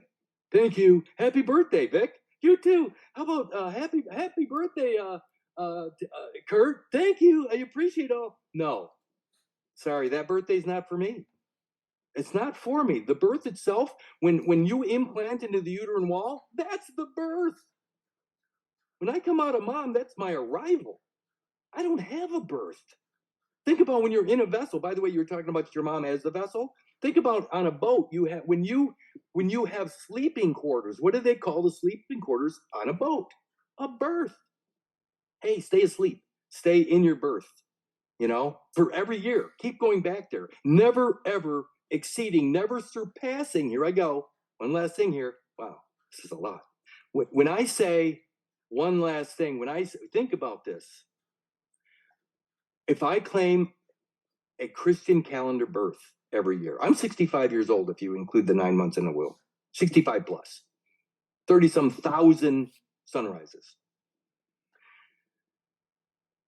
Every year, if I take a pilgrimage back to that birth date, that birth, which is the implantation into the Holy Land, the uterine wall, if I do that, then I'm also claiming the infant capacity or incapacity, as it were, of that character. I'm claiming it. I'm adopting it. So when I adopt the birth certificated character, I never move beyond year 1, ever. And that's the legal incapacity. That's the legal incapacity. So, the pilgrimage back to the Holy Land, that's the uterine wall. That's the second estate. That's your nobility. But think about this. Did you not evolve beyond that? Evolutionary due process, I call it where Darwin meets God. The moment of creation is fertilization, but from the moment of creation to this moment is evolutionary due process. Evolutionary, meaning I take the single cell kingdom, and when it starts to subdivide within itself, I'm at the end of the stem. I'm at the end of that. Well, I say stem cell. I'm at the end of the stem, which means I'm the first fruit. So what do? I get sacrificed. The first fruit gets sacrificed. Remember, that's first year, first fruits. I get sacrificed. The fruit at the end of the stem gets sacrificed for who? For the clergy. What's the clergy? The first 7 days. It's missing in everywhere. You'll never find the account of the first estate because it's not in the record. I'm going to go to record real quick. Damn it. Way too much stuff. Record. Look at this. So record at record DEF, which is going to bring me to Webster's again. Look at. Everybody's going to go to the wrong definition, by the way. It is wrong, by the way. I'm just going to tell you it's wrong. Go down. You go to the record and go down to record 2 of 4 noun down to 3B2, an unsurpassed statistic. What do you mean unsurpassed? I never go beyond year 1. I never go beyond year 1 using their record. There's the matrix right there. An unsurpassed statistic. So as long as I keep claiming the birth date, I'm claiming an unsurpassed. I never surpass it. I never go beyond year 1. And of course, I become the usufruct or the fruit at the end of that stem. I become their source of energy. And that's what I wanted to say earlier, is it's not money. They want our energy. The energy, our energy is our faith in their Christianity, in their system. That's the faith. The full faith and credit is our volunteering our lifetime of energy to their whatever monetary system they want. It doesn't matter what they call it. The fiat system, it could be paper, it could be digital, but they're using our energy through our own voluntary nature to participate. Whoa, we're all in this together, Kurt. No, not really. The greatest quote I think I ever came up with is this. The greatest gift I can give to you, the greatest gift I can give to you is to remove the burden of my life from your shoulders. That's the greatest gift I can give to you. Because by me taking care of myself, being responsible for myself, you never have to worry about me. You can take care of your own family. You can take care of all your own stuff. You get to go do what you want to do. You get to express the essence of your being instead of worrying about whether Kurt and Kurt's family is okay. I'm not saying it's bad to think of other people. I'm saying that in nature, every man is independent of all laws except those prescribed by nature. Every man is independent of all laws except those prescribed by nature. And nature begins for all men at fertilization. So as long as you're in alignment with nature, natural law, Darwin meets God, you just go on about your way, take care of yourself. Any surplus, anything you can do, bring to the table to trade, value for value, I'm all ears. I'm right here. But if you want to take shit from me before I ever have it of my own, sorry. And I have to plug in real quick. I'm going to see if I can keep this conversation. I got one last thing. That's it. No, two last things. There can't be 2 last things. I have one next to the last thing and then one last thing. So hang on a second. Hang on. Plugging. I'm going to see. Can you hear me? Yes. Yes, right. You can hear me? Yes, Yeah. sound. Oh, wait a minute. Okay. I can't. I don't know if you can hear me. Yeah. Yeah, can you hear me? Oh, yeah, He but I'm going to says- try to put you on speaker somehow. Let me see if I can find the speaker. Mute. Oh, there it is. There? Yeah, go on, mate. Yeah. Okay, perfect. Beautiful. So I got two last things. In reality, one last thing and one just in front of the last. So I'm going to get rid of all these things off my screen real quick. No, maybe three last things, but I want to get all this out of the way because you brought all this shit to my attention. So I'm going to go to, what was I thinking? I'm going to go to health because you talked about, what is it, the National Health HS? Service, NHS. NHS. Well, NHS. I'm going to etymology online because I want people to know what health means. Etymology says Old English, health, H-A-E-L-P. And look what it says here. Wholeness, a being whole, sound, or well. That's health. What happens when they clamp and cut the cord? Are you whole? No.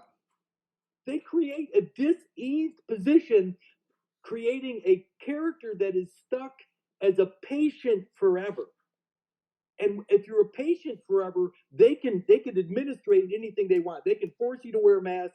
They can force you to take vaccines because you're a patient within their system. What happens if you're WHOLE? You're healthy. They can't force anything on a healthy being, but they can definitely say, "Hey, listen, you're part of NHS. You're part of our system. You're a patient within our system, so we can do whatever we need to do to help you." Well, what if you're already healthy? What if you're already whole? What if you're uncut? What if you're unbroken from fertilization last breath?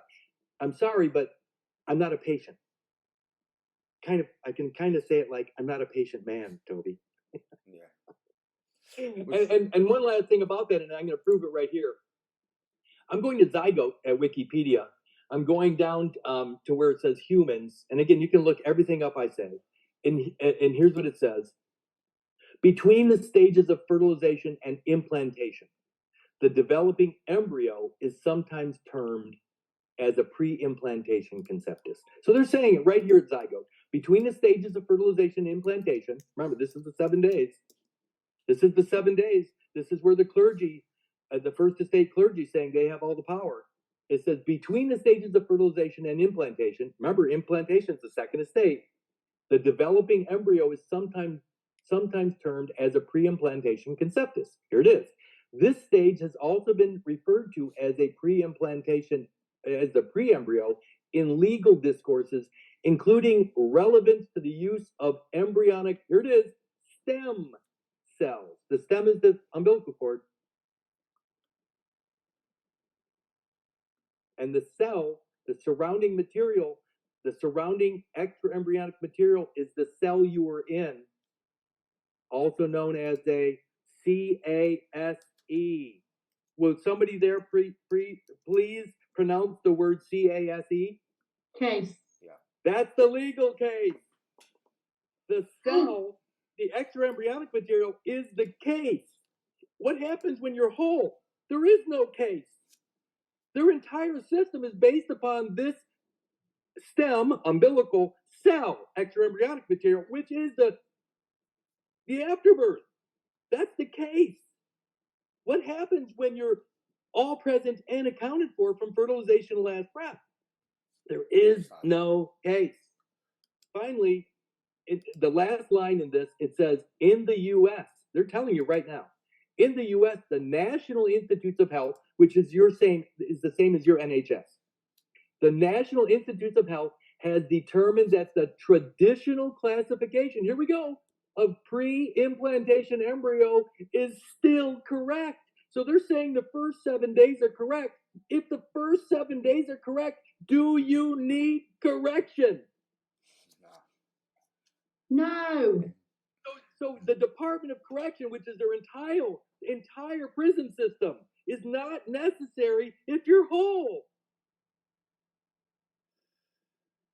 Yeah. This shit is amazing to me. And so my point is, well, I said one last thing. So there's three last things. This is the last thing. I got to read this. So in the early 1920s, just before about 10, 11, 13 years before they issued birth certificates for these estates, these consecrated, I should say, estates. Because remember, FDR in his first inaugural address in 1933 March, he said, "Today is the day of nation consecration." He created a holy nation. And then they cut off the holy nation, the first estate, and they placed it on deposit. So now this holy nation's on deposit. One nation, under God, indivisible, all that shit. That was in 1933. But in 1921, the Shepherd-Towner Act. Shepherd out in with his animals, his field animals. The Shepherd-Towner Act of 1921. I'm just going to read this, and then I'm going to explain one last thing right there that same year. Shepherd-Towner Act at Wikipedia says, the Promotion of the Welfare and Hygiene of Maternity and Infancy Act, more commonly known as the Shepherd-Towner Act, was a 1921 U.S. Act of Congress that provided federal funding, here it is, for maternity and child care. They're talking about mother and child. Well, Vic, correct me if I'm wrong, does not the fetal-maternal placenta evidence the mother and child? Correct. Okay, so they created a document that evidenced the mother and child. Now, the Shepherd-Towner Act was phased out, but just a couple years later, they came out with the birth certificate. So the birth certificate is the mother and child. It's not, now think about this, if the birth certificate only goes to year one, which we keep making our pilgrimage back to, if I, as a 65-year-old man, keep going back to year one, evidencing my 1 year mentality, 1 year old mentality, can I ever legally be a father if I'm always an infant? No.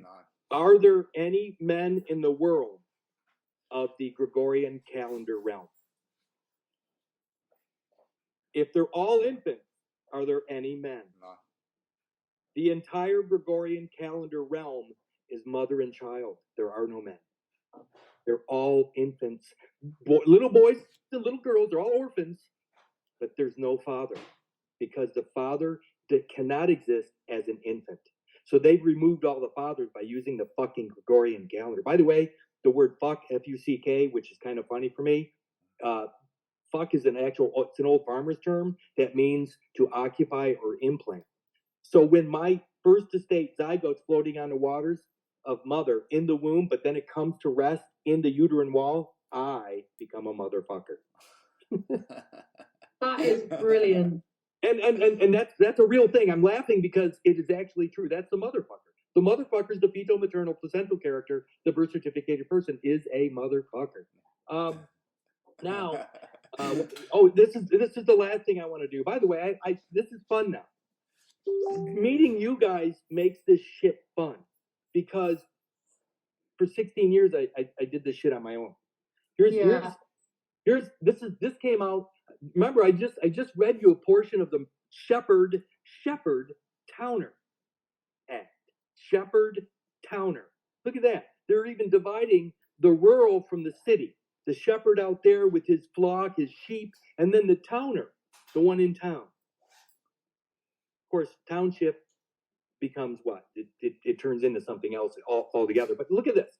May 26, 1921, in the United States. I'm going to read this.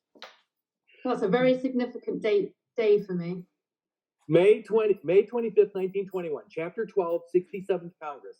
It says, an act relating, now think biologically, lady, an act relating to the landing and operation of submarine cables in the United States. Submarine, underwater cables, 4. The act of landing, second estate, and operation of submarine cables in the United States. By the way, United States, States United. Estados Unidos, States United. What states? I believe those states are the unborn and born. The United States evidences the born and the unborn as one kingdom. So the United States is ruling the whole world by the cut. By separating church and state, your mind from your body, capital from labor, all that shit, north from the south, all that shit. All you got to think of is being decapitated. Off with their heads. Anyway, here it is. I'm going to read this. I'm only reading paragraph 1 because it'll freak you out. This is, again, May 25th, 1921, right after the Shepherd-Towner Act, identifying the mother and child as being something that needs to be taken care of. Here it goes. It says, be it enacted by the Senate and House of Representatives of the United States of America in Congress assembled, that no person shall land or operate in the United States any submarine cable directly or indirectly connecting the United States with any foreign country.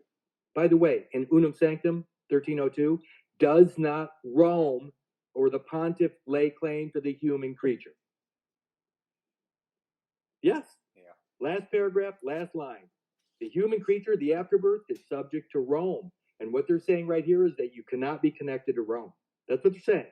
If you're still laying claim to the fetal-maternal afterbirth, the human creature, you cannot operate. That's a foreign situation. That's a foreign potentate. The Pope is foreign to the United States. But here we go. With any foreign country or connecting one portion of the United States with any other portion thereof, unless a written license, here it is, this is where the license comes in, a written license to land or operate such cable has been issued by the President of the United States, provided that any such cable now laid within the United States, this, again, remember, everybody that's already there in 1921, without a license granted by the President may continue to operate without such license for a period of 90 days from the date of this act takes effect. And here's the key. This is the biggie. And provided further, comma, that the conditions of this act, meaning licensing, the conditions of this act shall not apply to cables, think umbilical cord, all of which, including both terminals, extra-embryonic and baby are the two terminal ends, including both terminals, lie wholly within the continental United States. If you are delivered whole, no license is required for anything because that's your monarchy, that's your kingdom. But when they clamp and cut the cord, the terminal ends, they don't arrive whole. They arrive separately in two different times in two different places.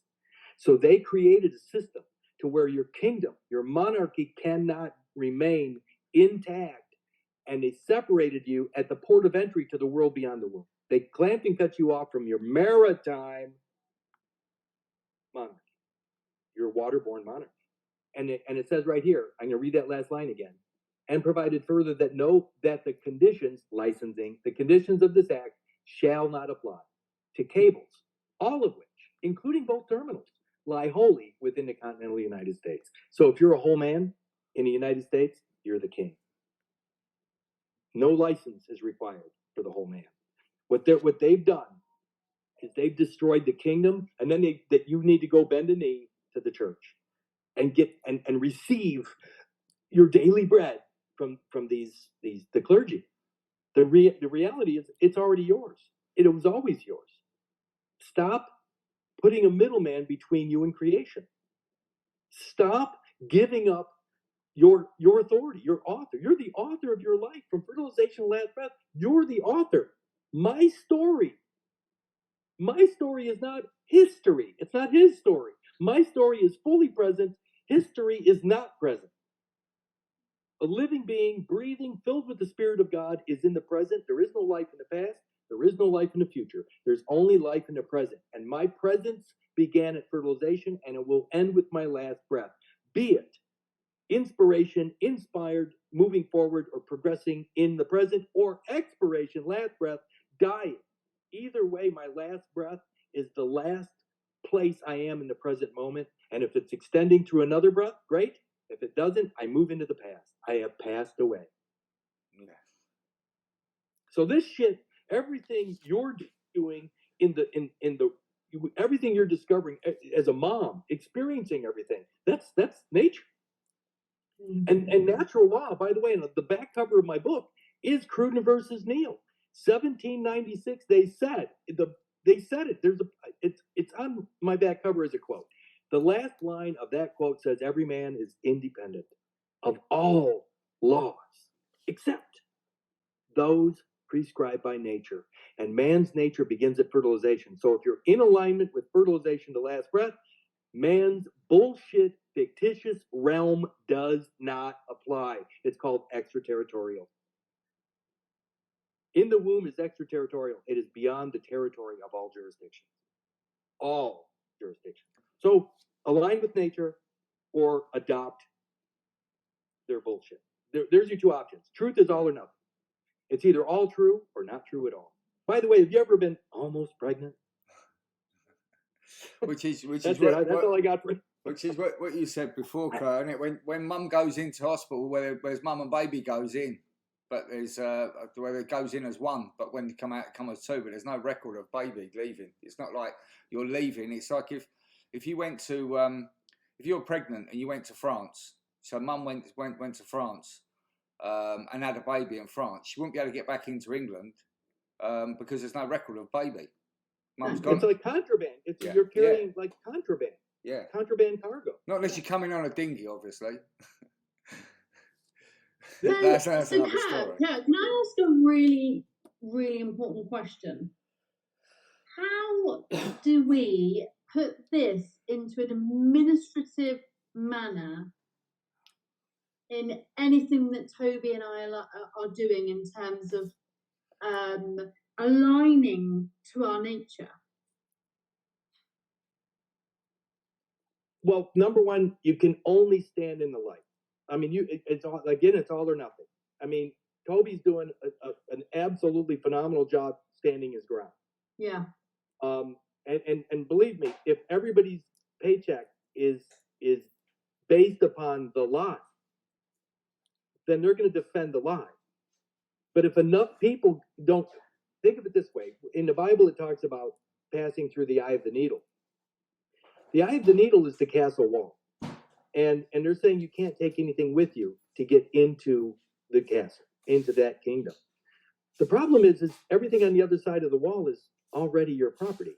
So they get everybody to agree to the representation, the paper realm, as opposed to ownership.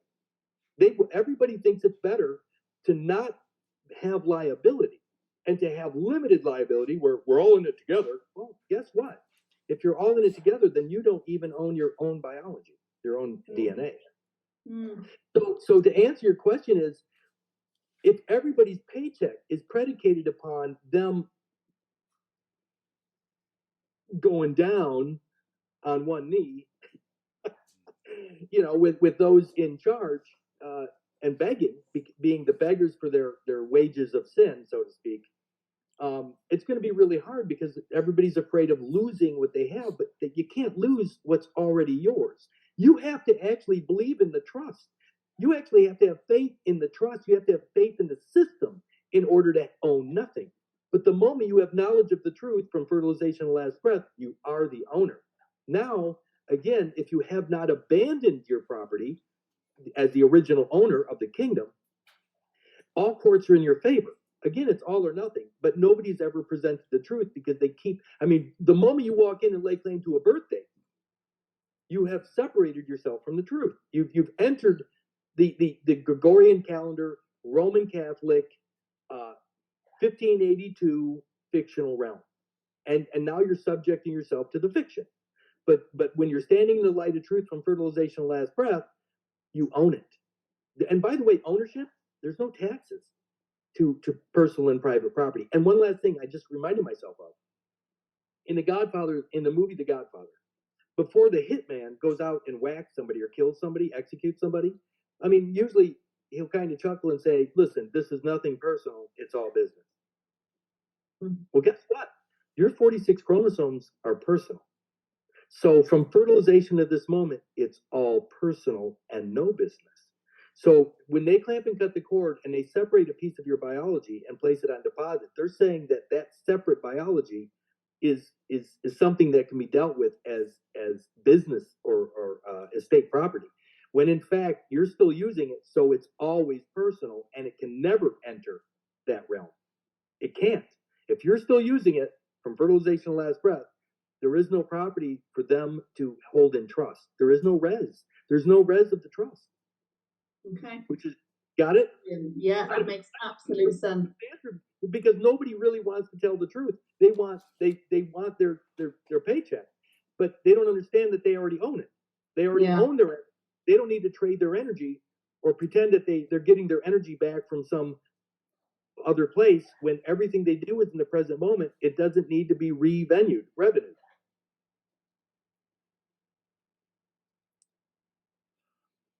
That's right. Wow, my brain is like again. There's one fantastic. One thing I was going to say, if anyone that's listening, that's pregnant, that's due to have a baby, try. Why don't you try when you're going to have the baby? Is insisting on not allowing them to actually clamp and cut the cord and actually deliver the placenta still attached to baby and see how they deal with it. How would if you're thinking about it, Vic, if that was to happen to you, then obviously the trust protocol would probably kick in. And well, what I was going to do in this pregnancy, but this baby was this little fetus had its own journey, which I've come to terms with.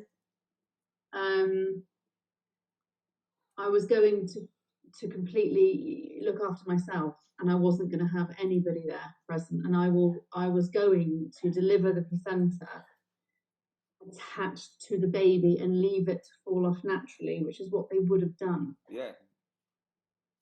No different to the difference is being a mammal, they have to chew the cord. We are not conditioned to chew the cord because we are protecting, whereas animals they can't carry them like we can.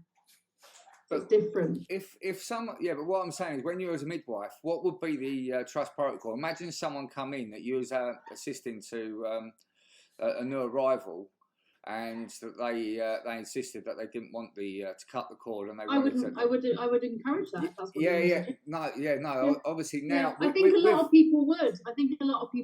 But what you don't learn is all this at uni to then go, well, I'll never encourage someone to cut the cord.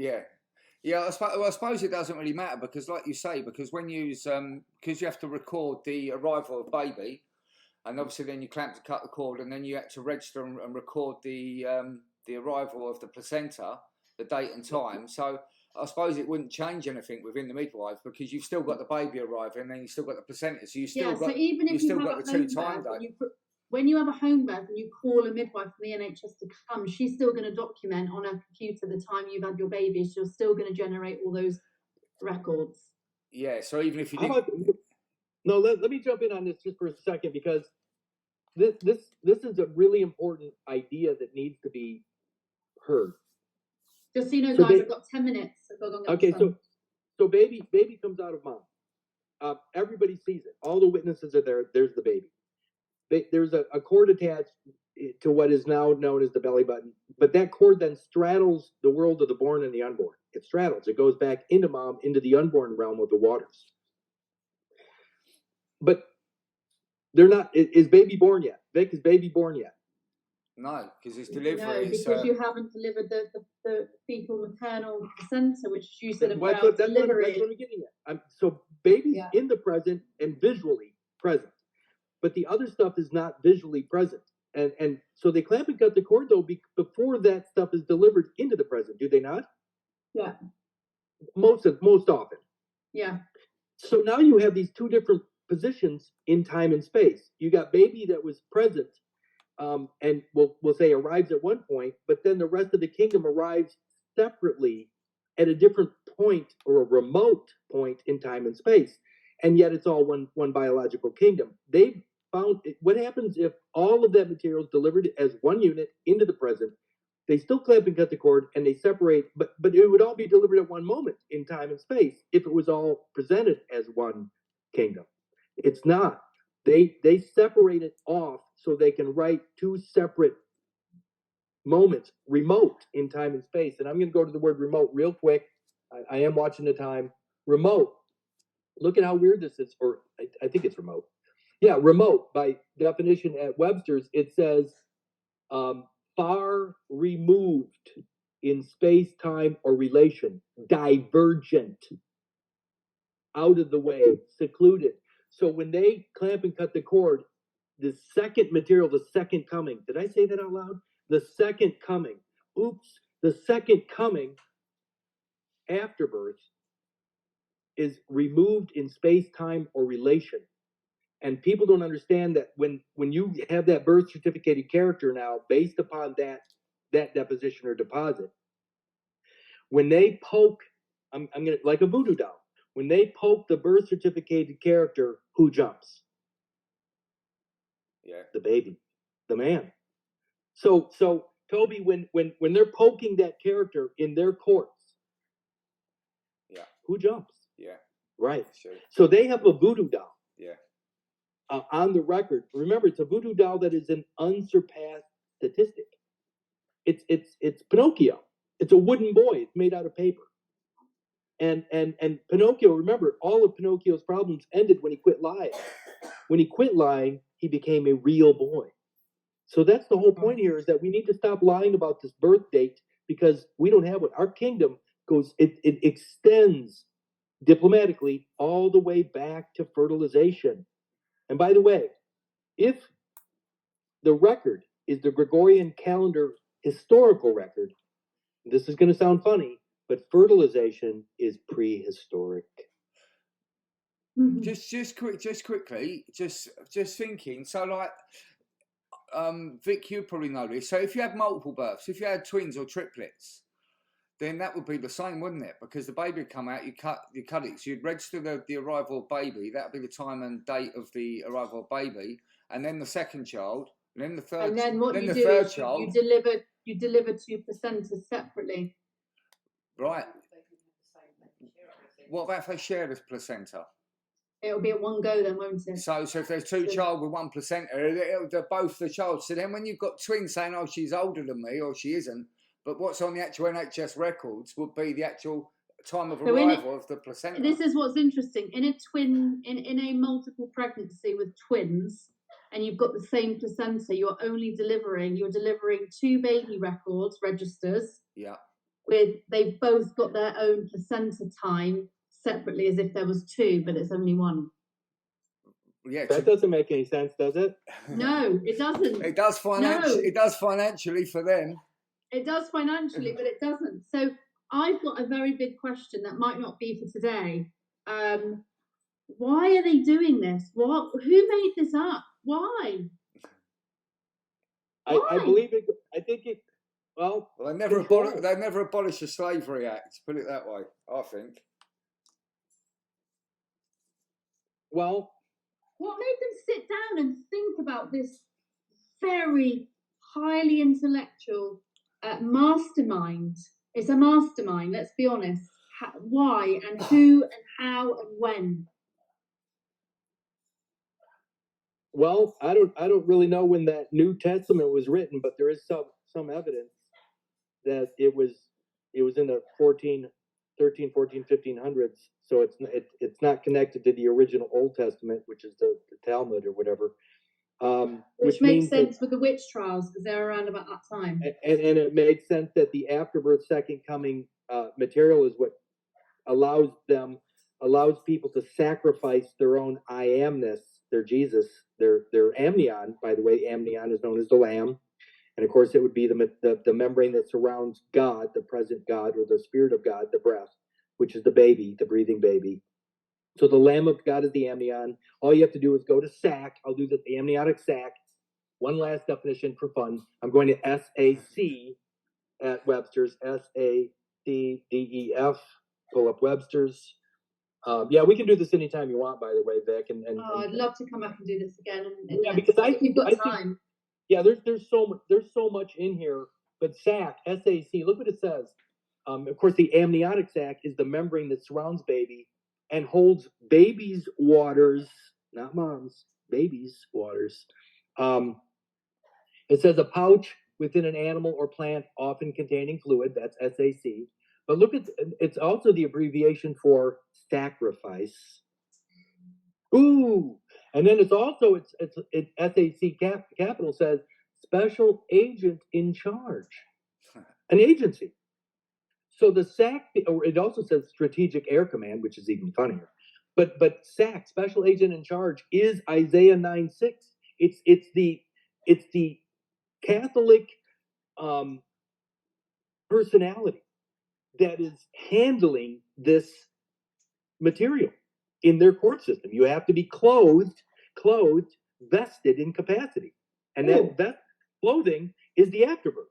Yeah. So when you go in there and wear the vestment, wear the clothing, and you know how to use this clothing properly, then you're gonna remember Jesus paid for all debts, which is sin. Debt and sin are the same word. Just look it up. So yeah, if you know you mentioned Kurt about this starting in America.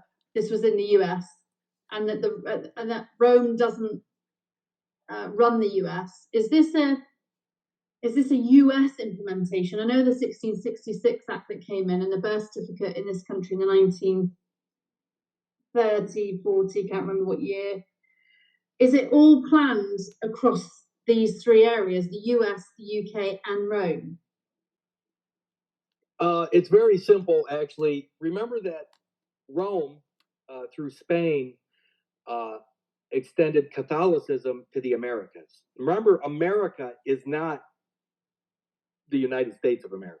America is North America, Central America, and South America. That's America. America is Roman Catholic. America, the soil, North, Central, and South, is Roman Catholic. The United States is Protestant.